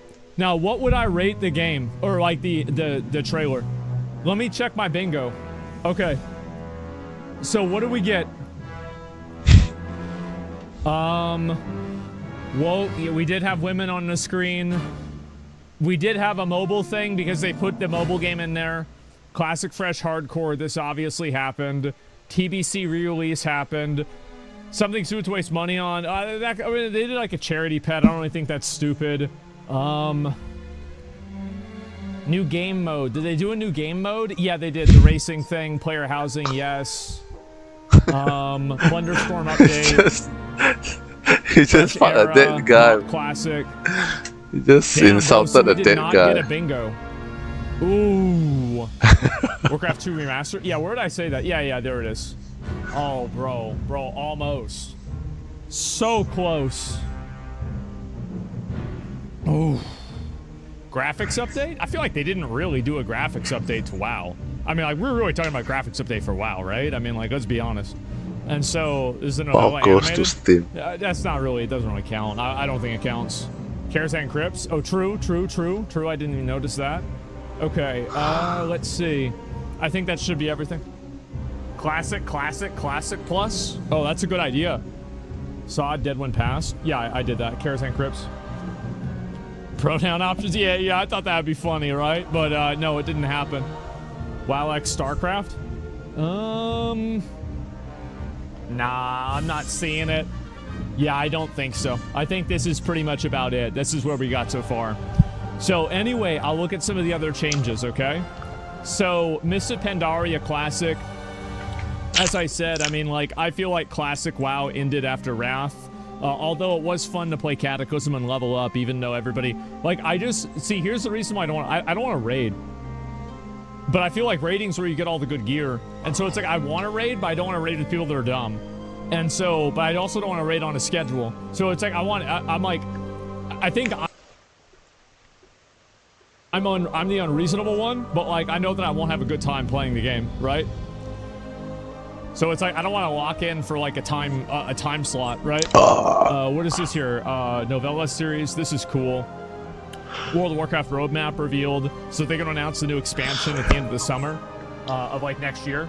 So, like, we're thinking, like, probably, like, what, 8 months from now? That's pretty soon. Wait. Is that 2025? Oh, damn, it is. Wow. Okay, so, yeah, I guess that makes sense. 20th anniversary realms information. This is cool. They're going to add in a new Burning Crusade. They're going to have anniversary realms. I think this is cool.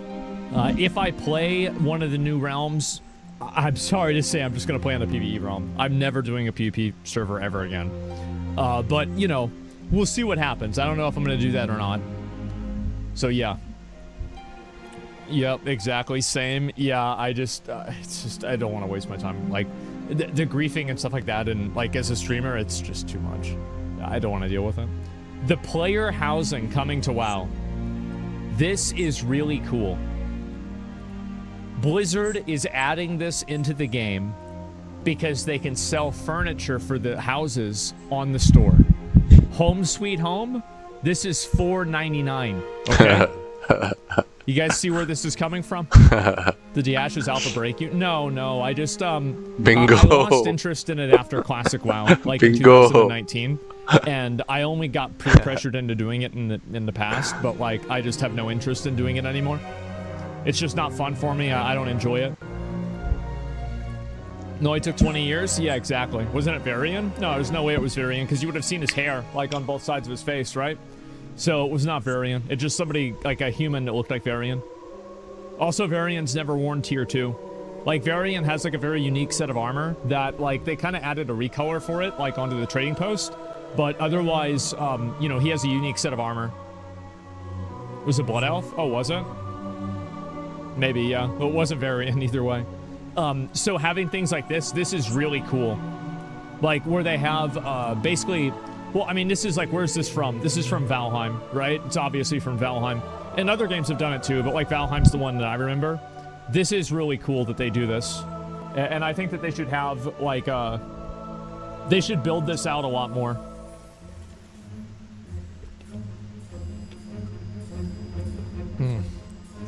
Final Fantasy 14 has trophies too? Yeah, I'm not sure enough about that game. I don't know. So this is really cool. Let's go back, we'll look at the other stuff. Liberation of Undermine, new 8-boss raid. I mean, this is cool. Like, the raid did look interesting. Like, I think that visually the raid looked good.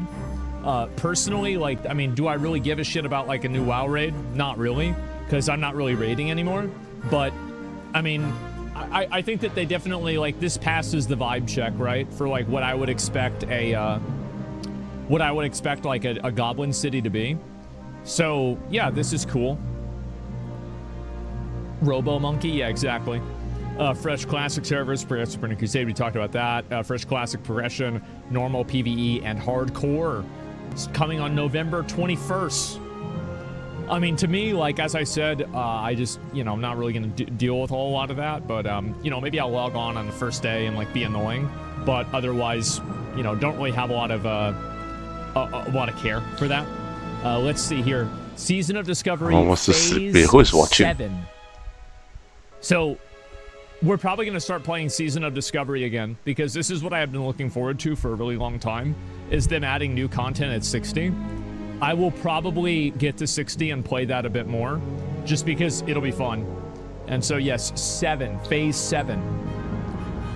We've all been waiting for this, yeah. So I'll probably like get my my character leveled up and do all that. I don't know really when I'm going to do that. I'm almost done with Metaphor, and then I'm probably going to beat a couple other games, and then maybe go back to Season of Discovery, and then I'll probably be about ready. Indeed, it's a cumulative observation. Amidst the introduction of numerous novel elements, it's essential to recognize fundamental principles remain unchanged. It sounds like AI.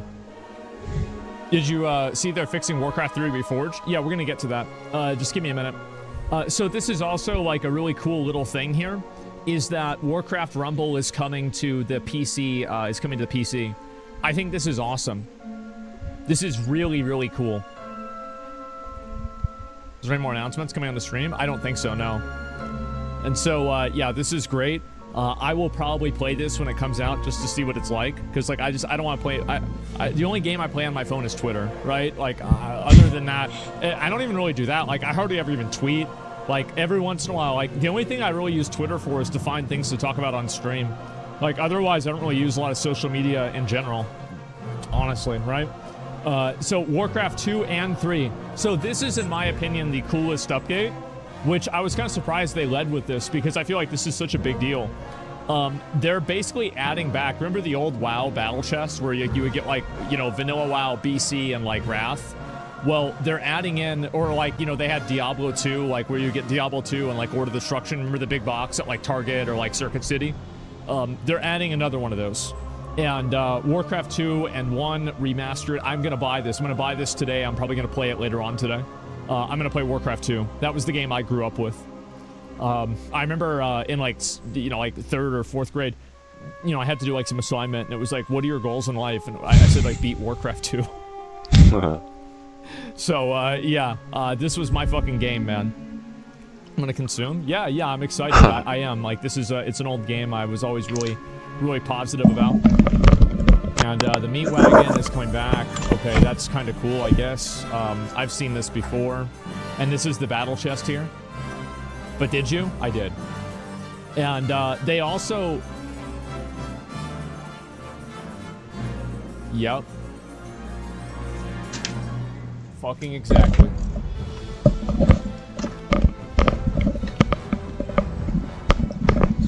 Damn. Tyrande as well. Oh, it's Grom. Oh, man. Fudge. He was so cool. He was so cool. Kalthazad.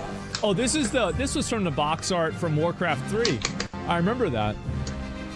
Oh, this is really cool, too. They've got Uther over there. Muradin. Fuck. I think that's just a regular mage. Oh, shit! It's a Blade Master. I just realized that. That is cool. The Lich King. Yeah. I'm just looking at some more of these. Yeah. Yeah. Man. This was so fucking cool. Anti-mage. Do you think that there'll be a Warcraft 4? Huh. I think what they should do is that after the World Soul Saga, they should make Warcraft 4. And like make a... So like, and this is another thing.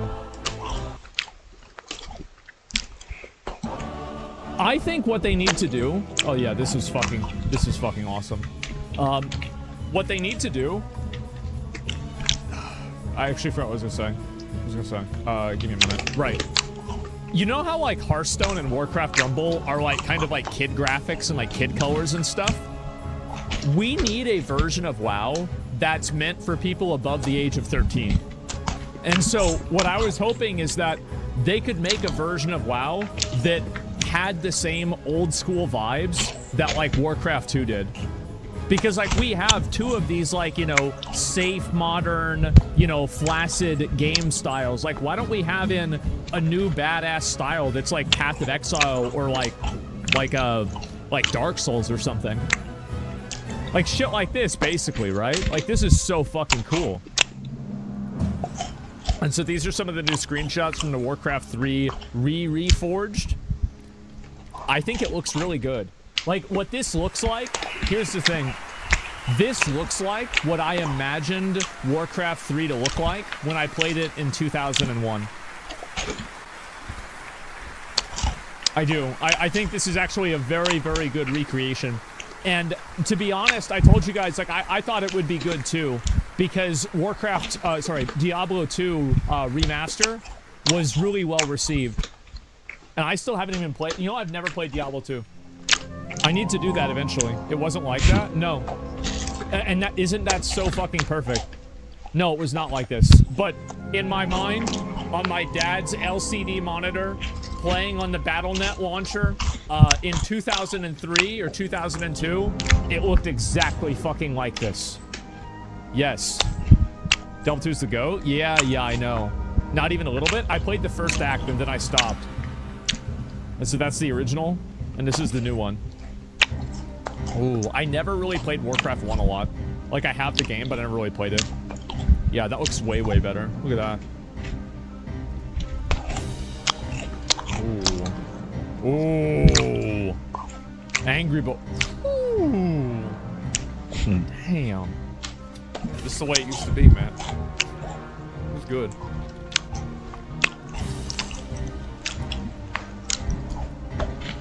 That one goes so hard. It really does. I remember this one. Holy shit. See, look at just like the raw, like, maybe this is just me, but like there's like a certain degree of like raw masculine energy that these old games had, and it was so fucking good. Oh my god, it was good. Looks amazing. Yes. Before it was Disney-fied? Yeah. Man, it's gritty. Yeah, exactly. And it's like such quintessential fantasy too, right? It's like in the tavern with like a knight and a wizard that are like, okay, let's plan out how we're gonna siege this dungeon. Oh man. Yeah. Yeah. You're goddamn right. Exactly. Oh man. Why the non-binary? The orcs as well. God, that's so badass. Holy shit, that's badass. This is the thing. This used to be what the game was about. What's the song? This used to be the game. Just big, hairy, sweaty men fighting each other and killing each other. That's it. That was the whole game. It was beautiful. Think about buying Diablo 4? I think that if you're a casual ARPG enjoyer, Diablo 4 is going to be a really fun game for you, and you're going to get your money's worth. I do. I think it's a great game for casual players.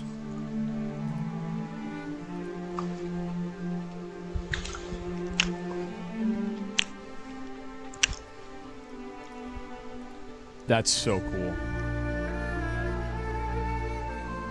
Oh, man. Wait for PoE 2? Yeah, true. Man, that's good. I like this a lot. This is from, I think, one of the entry cinematics. Oh, man. The orc head's just up there. Jesus. This is so cool. Did they remake the cinematics? I'm gonna play it later on and find out. I'm not sure. I think they probably would have showed it if they did. Oh, I remember these were the Berserkers. They were so good. Or wait, they were axe throwers. It was either axe throwers or Berserkers. I forgot which one. Axe thrower. Whoa. Got the sheepies. Damn.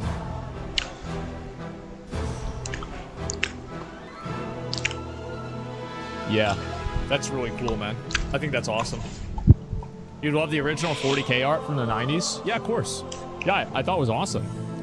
Axe throwers upgraded into Berserkers? Yeah, it's been a long time. It's been like almost 30 years, right? But, yeah.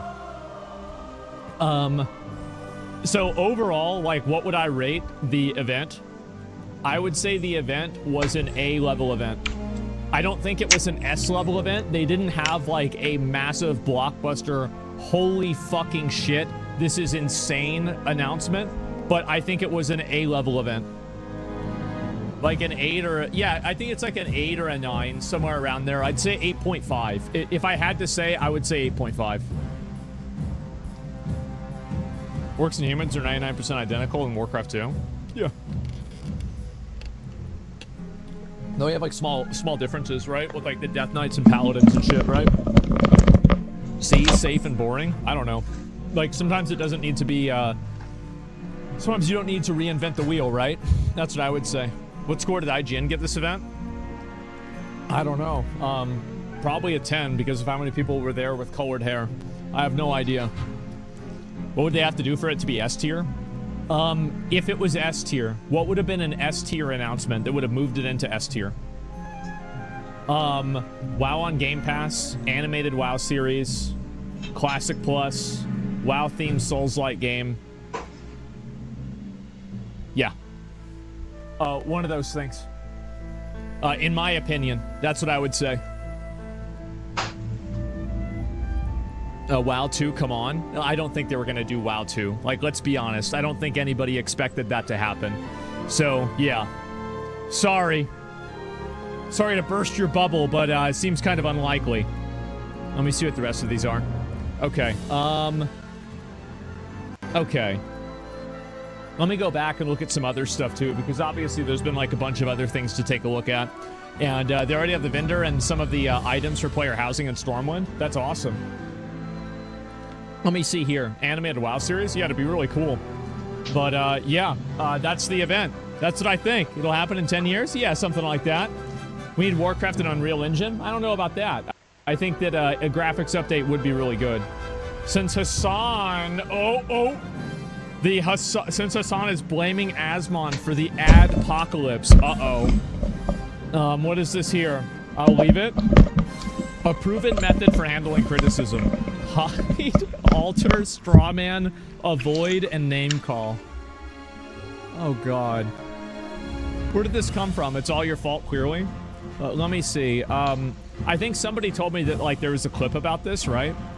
Let me, I'll turn this down so I can actually, like, listen to it and everything. Give me a second. So, he's blaming me for the new ad-pocalypse.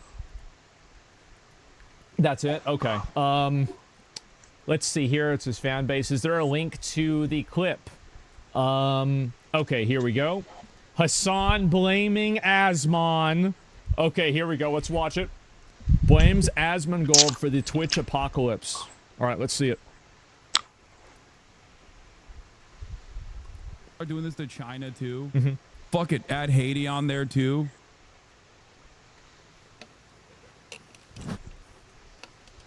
I just want you to understand, by the way, when Asmongold is making threats like this, this is the result. Okay? When you partner up with cynical fucking assholes who just simply want to see the fucking world burn. I mean, I don't really think that's the reason. I mean, let's be honest. The Iran thing, like, nobody wanted people from Iran to get demonetized. Nobody's thinking, what are you talking about? And they force platforms who are terrified of offending anyone. Yeah. Okay? Even if their purpose is utterly and so clearly to troll. Okay?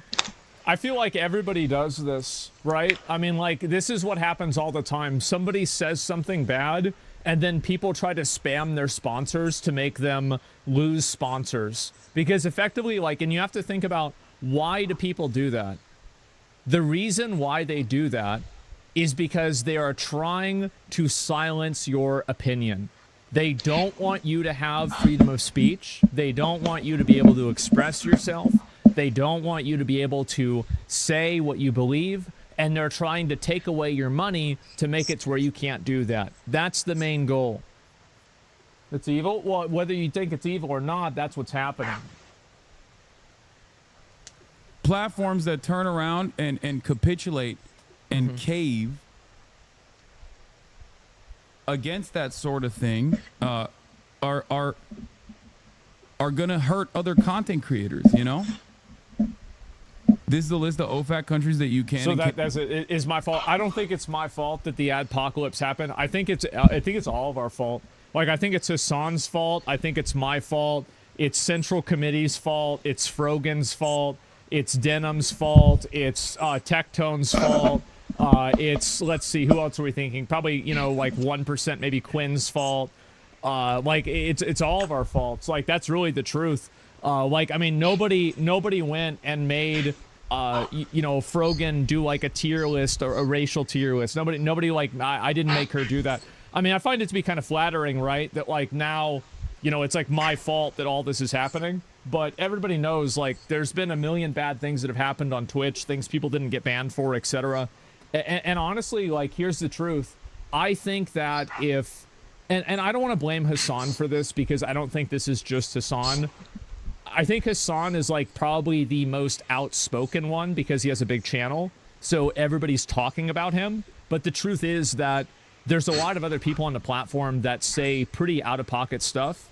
And I think that everybody has done themselves, we've all done ourselves a disservice. And I think that, like, you know, that group, like, you know, I don't want to, like, say it's like a group of people, but it kind of is, of, like, Hassan, you know, like, Central Committee, Denham's, Frogan, all of those people. They've kind of defended a number of things that are extremely alienating for a lot of people. And I think that they've also defended a number of double standards and preferential treatment. Like, for example, like not getting banned for calling people crackers, or like the death threat thing only being like a 2 or 3 day ban. And the problem is that they haven't really held Twitch accountable for people that they agree with. And I think what's happened is that other people see that there's that lack of accountability, and it's not really hard to perceive somebody that puts out a death threat or says something like this. It's not that hard to see that a person like that is going to very clearly, you know, they should get in trouble. And so when you play defense for things that you shouldn't play defense for, you should expect that people are also going to play offense for things that they shouldn't play offense for. Because you're defending something that's unreasonable. And I think that the current ad situation on Twitch is a result of a lot of hand-waving, a lot of intellectual dishonesty that I think people have just become tired of. And now you see people bringing it up all the time because there's nothing else that they can do. They've tried to complain to Twitch doesn't listen, and people think it's unfair. So I don't really think it's my fault specifically. I do think that some of the adpocalypse stuff is my fault, and you're welcome. Yeah, you're welcome. That's what happened. Too bad. And that's Twitch's fault, period. Yeah. It would have never escalated like this if people had held each other accountable and not tried to come up with excuses for bad behavior. But what's happened instead is that people have tried really hard on Twitch to come up with reasons why being racist or being wrong or saying bad stuff like this is acceptable. It's not acceptable. It never was acceptable. And I think everybody can see the double standard. And the difference with that is that, and I want to tell you guys, like, this is something that I also practice. Like, I said something stupid about, like, the whole Palestine thing. Remember that? Like, that was not a good day. And I got suspended for 2 weeks because of that. Not once have I said publicly that I didn't deserve that. I completely took accountability for that. I said, I fucked up. I should have said it in a different way. What I said could have easily been interpreted in the wrong way. I made a mistake. And so the issue is that people are not taking accountability for the bad things that they're doing, and they're trying to pretend like they're not bad. 여러분 이 게임 기억하십니까? 예, 제가 옛날에 이 게임 출시되기 전에 엄청 기대돼갖고 막 여러 차례 막 소개. Refuse to self-regulate. They refuse to do it, and it was interpreted in a bad way. I understand that, like, listen, I can talk about what my intention was of what I said or anything like that, but at a certain point, if you communicate in a way that everybody feels like is super aggro, the way that you communicate and the way that people interpret things is not always 100% their fault. Sometimes if you're communicating in a way that's bad, you are doing a disservice to what your goal is. So that's it. So people need to take accountability for, like, bad things that they say and bad things that they do. They need to stop playing defense for each other when one person does something that's clearly indefensible. And if you do something that should get you banned, you can't just keep defending people or expecting other people to defend you because you align with them politically or socially or you're friends with them. That's why the ad situation has happened. And I want to say this is what I think really happened, is that I got suspended and everybody said good. Good, he got suspended, he broke the rules, he got in trouble. That's what happens. You break the rules, you get in trouble. Here's the problem, is that after I got in trouble, it provided a massive contextualization of all of the other people who didn't get in trouble. So is it really my fault for the decisions that Twitch has made? Because if it had never happened, if all these other people had gotten suspended as soon as they said something, we would never be having this conversation. Because the entire issue is that people break the terms of service, people say things that are hateful and destructive, and there's no accountability for it. What you said about cyclists was dumb.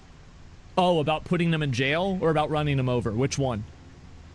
Yeah, I'd have to go back. For being inconsistent. Yeah, exactly. Should Hassan get banned after laughing at the Israelis? I think that...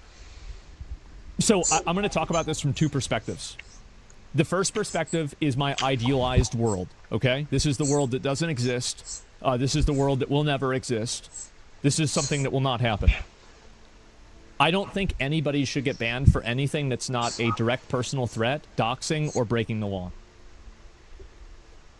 I think people should be able to say whatever they want. If you want to laugh at people getting killed, I don't care. I think that if people don't like that, stop watching it. It is that fucking simple. Stop looking at it. Like, there are a million websites that have bad things on the internet, and people aren't complaining about them because they know that they can just exercise restraint and simply not go to those websites, right? Just exercise restraint, stop hitting yourself, stop watching things that make you mad, problem fucking solved. So that's my philosophical opinion about, like, where I think that bans should come from. However, if you have a set of rules, and those rules are not being applied to everybody equally, you are going to have problems. Sooner or later, you are going to have problems. And this is completely Twitch's fault because of their biased and unfair moderation. That's the reason why. It is not my fault. It's only my fault for making it obvious to everybody else.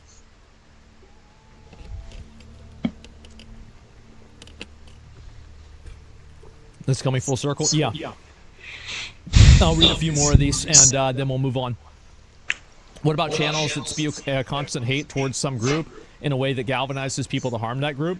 I think it really comes at it's like a case-to-case basis. So, like, galvanizing, like, hate against a group of people, it depends on what do you mean by that. Is it, like, somebody who's racist? Well, like, I mean, again, I'm a First Amendment enjoyer. If you don't like racist content, stop watching it. If you think that people that are being racist or, you know, like, that are putting out, like, hate content, you think they're, like, kind of, like, soliciting violence or they're, like, trying to incite violence, then yes, absolutely they should be reported. Like, inciting violence is bad. Absolutely. It's not even a question. Do you think Hitler should be allowed on Twitch? Well, no, because he got I almost said he got banned. Okay. Well, he did in a way, right? But no, because he was inciting violence. It's very simple. Like, I don't understand how this is complicated at all. The best disinfectant is sunlight. Terrible ideas can't compete in a free marketplace of ideas. You're absolutely right. I'll read a few comments here about this. And, what's going on, ladies and gentlemen? Welcome back to another Ash Echoes video. That's right. A video on this game is finally back. And the reason why is the game actually comes out globally starting tomorrow. Like, that's right, November 13th. Go out there, download the PC client, check it out on BlueStacks, or play it on your mobile phone. Like, I try not to approach debates with the goal of trying to win the debate or make the other person look stupid. I do try to listen to what people say. Because if you try to actually win debates, the way that you do that is way different than if you're trying to actually have a conversation. Does that make sense?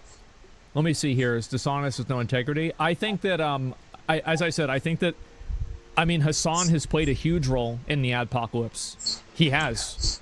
Massive. Like, I mean, 100%.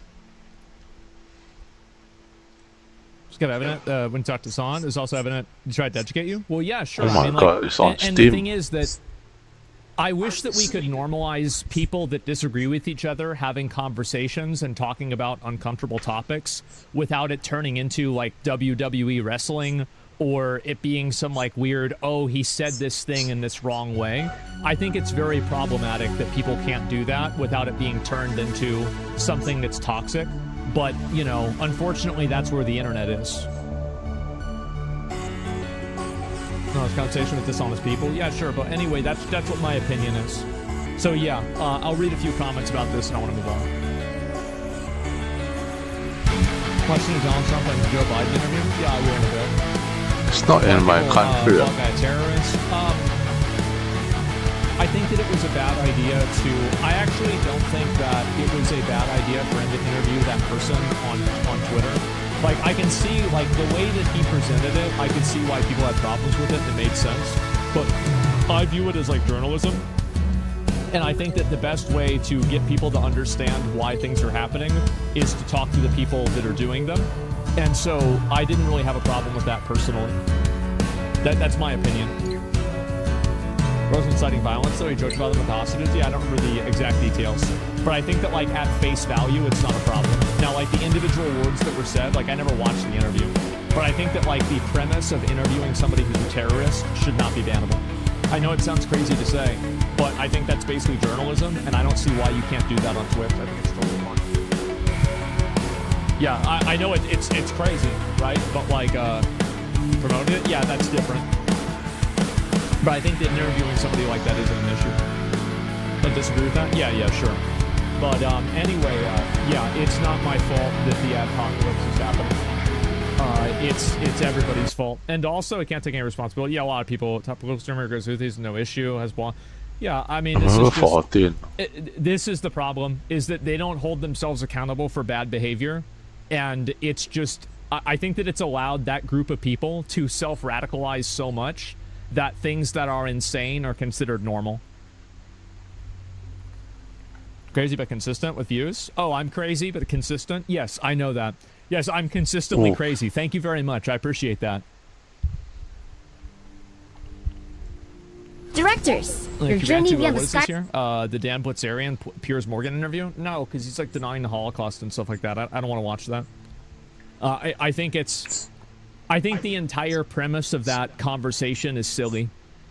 Like, in my opinion, like, let's say in the Holocaust, let's say they only killed 600,000 instead of 6 million Jews. I would, like, that would not move the needle as to whether I thought Nazis were bad or not. Like, the number of people that got killed doesn't matter to me. So even if you, like, I can acknowledge any of that doesn't make a difference. Like, that's still an insane amount of people that got killed. So I don't know, like, it matters to me? Sure, but I'm talking about my opinion, right? Like, if it matters to you, then it does, right? I'm not telling you can't have your opinion. I'm just saying what mine is. So, yeah. I'm going to stay off this topic. There's no reason, like, I mean, everybody knows, what do you, like, maybe now it's going to be another tweet about how, like, first he supported this genocide, now he's supporting the Holocaust. Yeah, maybe so, right? I'll have to read Twitter later on. But, no, I'm saying that, like, it would have been bad no matter what the number is. And so, like, Nazis were bad guys. It's really not that complicated. I mean, I don't know. Like, what are we even talking about here? So, yeah. Anyway, shit was well documented. Well, what was really interesting about it is, like, you know, it's crazy because, like, it was Dwight D. Eisenhower who was, like, one of the main people who was instrumental in documenting the Holocaust. It was crazy the amount of foresight and intelligence that he had to not only predict the fact that people would deny the Holocaust, but also predict the entire military-industrial complex. Crazy, insane fucking president. I think he got elected in 1952. And so, yeah, because before that, he was a general in World War II. Nazis also self-documented a lot of it? Yeah. I saw a great president. He was a good one, man. Absolutely. So, yeah. I can see it now. Asmon says he wants 600,000 people to die. Yeah. Yeah, sure. But, like, no, I think it's fair to, you know, like, I try to be more careful with what my words are and what I say. Absolutely. Same amount of foresight, yeah. The rise of Hitler and a leader like Hitler? Yeah, for sure. Well, a lot of people predicted that, like, something like Hitler would happen after World War I. It was actually a pretty common, a common premonition, you know? Legacy Media is boycotting X. Why the Guardian is no longer posting on X. Uh-oh, somebody's tired of getting community noted. Let's see what this is. It's an Imager link. Let me see, can I find the actual... Hello, and welcome to Rise Gaming. Mr. Rising video today, because today I'm talking about a new monster game that don't have links. If you guys ever post a fucking news story or a tweet like this, I need a fucking link underneath it. Let's because go I don't over want to some tips scroll to down the prepare. comments and see like, oh wait, it's a fake post. Let me see here. It's true. Itty ban. Where's the rest of it? Exicon suspension. 33% of the page is covered by a donation. I've got to look it up myself. Guardian News. Okay, there's some. See if I can find it. Guardian News.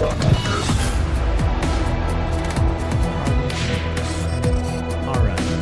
Why they stopped posting? Oh, it's the pinned comment. Oh wow. Oh man.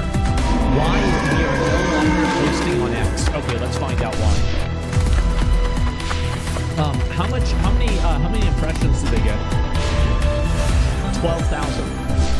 10,000. Wait. They're no longer commenting. Oh, this is, I guess it's their last post. Okay. So they're no longer posting on X. This is like has 9,000 views. Okay. Yeah, I can see why they're not posting there too. Probably not the reason that they're giving, but we'll just go ahead and listen to them. Let's move on. They're no longer posting because they want to be lost to obscurity. Funny thing is, they already were. We want to let readers know that we will no longer post to any official Guardian editorial accounts on the social media site X or Twitter. They're dead naming it. We think that the benefits of being on X are now outweighed by the negatives, and the resources could be better used on promoting our journalism elsewhere. This is something we've been considering. Right, conspiracy theories. This is things like securing borders, right? I mean, this is another far-right opinion, naturally. The resources, there's a lot of resources that are to making a tweet. The U.S. presidential election campaign served only to underline what we have considered for a long time, that X is a toxic media platform and that its owner, Elon Musk, has been able to use its influence to shape political discourse. Really? So, using its influence to shape political discourse, I'm sure the Guardian's never done that. I don't think these people are mad that X is trying to shape political discourse. I think these people are mad is because X is doing a better job at it than they are. That's the reason why they're mad. X users will still be able to share our articles in the nature of live news. Of course, reporters will be able to carry on the site. This is one of the most long-awaited turn-based tactical RPGs that I've been waiting. The usual, typical gotcha amnesia. Nobody follows their account. So Nobody you'll see interacts here, with their account. we're going to start using a I character. can easily see. This This is character's a what little my bit opinion is. One's a buffer, I think that they had a debuffer, guy etc., that they were right? probably So, hiring, like a and again, social you don't media need guy to have the like, best make characters posts in the on game Twitter. to make And they progress in realized this game, that which I the think a amount lot of of traffic gotchas that they get from so we'll Twitter skip the story is here, like so which astronomically low. turn-based role-playing games, and you like the tactical Like this aspect has of this, where you can control your likes. characters a little bit, but also So perform there's probably skills, somebody on their payroll that with was getting various paid different to post this units stuff. and degrees. And You see they here probably... This is what the you're most kinda getting virtue yourself into, signal and I think personally post about firing a social media manager that I've ever seen. I don't think this has... I think that if those posts were getting like 10,000 likes every single time that it got posted, I think that they would absolutely still be doing this. The only reason why they're getting rid of this is because it's not making any sort of effect. They're not making any money off of it, so they can easily move off of the platform and fire somebody and act like they're doing it for some sort of virtue signal. Oh, well, we're doing it because we don't like people that are far right. They're mad because media used to control the narrative for months. Yeah, exactly. And they don't like that at all. Why being purposely dense? X under Elon is full of Nazis he promotes. It is full of Nazis. There are Nazis on X. That's true. That's absolutely true. But there's also Bernie Sanders. Because that's how freedom of speech works. That's right. So, too bad. Deal with it. Let's see here. Social media, important tool. Comes available to all people. Come to the Guardian and support our work. You can support the Guardian today. Okay, so now they're asking for money, and they have a donation goal of $2 million. Okay, And so let me see if I can find, all right, obviously there's no responses or, you know, things. Is this a locked comment section? Somehow it's not. Let me take a look at it. Tired of getting community noted. This isn't an airport. You don't have to announce your departure. Lol, far right Twitter wins again. Yeah, it's crazy. It doesn't bode well if they're asking for donations. You're right. That's actually a really good point. Yeah, I didn't even think of that, but you're totally right. This is a huge, huge issue, is that these companies, it's like they're losing a tremendous amount of money. I think they're totally falling off, and it's like really, really bad. Why does a news organization need to stand up to the current president instead of just reporting what's going on? Well, it's because most news organizations view themselves as activists. Well, they view themselves as journalists, but they behave like activists.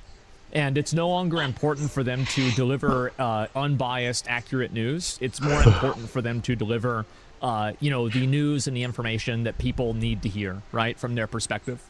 And so that's really what I think is happening. X is full spectrum, right? Well, X is the full spectrum. Like, there are people who are communists on X. There are people who support the CCP on X. There are people who are Nazis on X. There are people who are anarchists on X.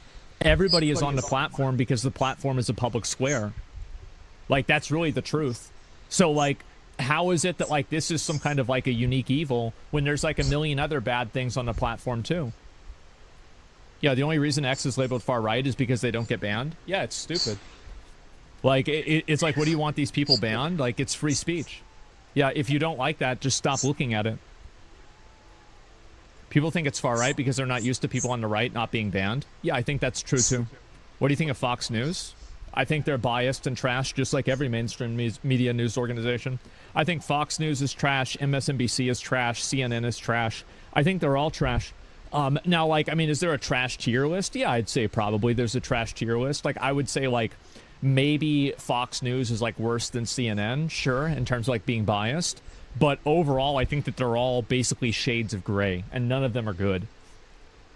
That's generally the way I see it. X is the top of the trash tier, then? X is the worst, it's the most trash website? Well, if it's the most trash website, then why are people using it at record numbers that completely outweigh and perform any other news place? Why is that happening? I'll tell you why that's happening. It's because people want to... So, people want to get news, and they want to know what's happening. And fundamentally, news platforms do not tell you what's happening. They tell you what they want you to believe is happening. And I think this has alienated a lot of people.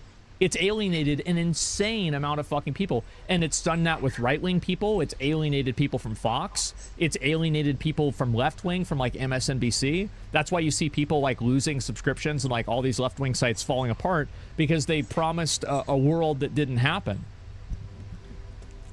Freedom of NSFW pictures, that's why. Popular doesn't mean good.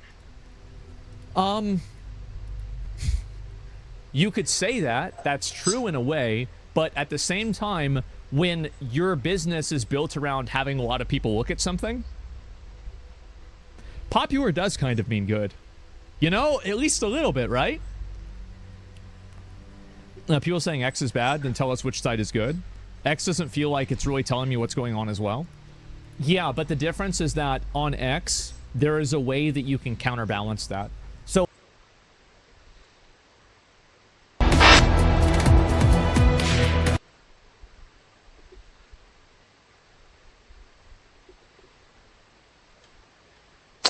I haven't launched it.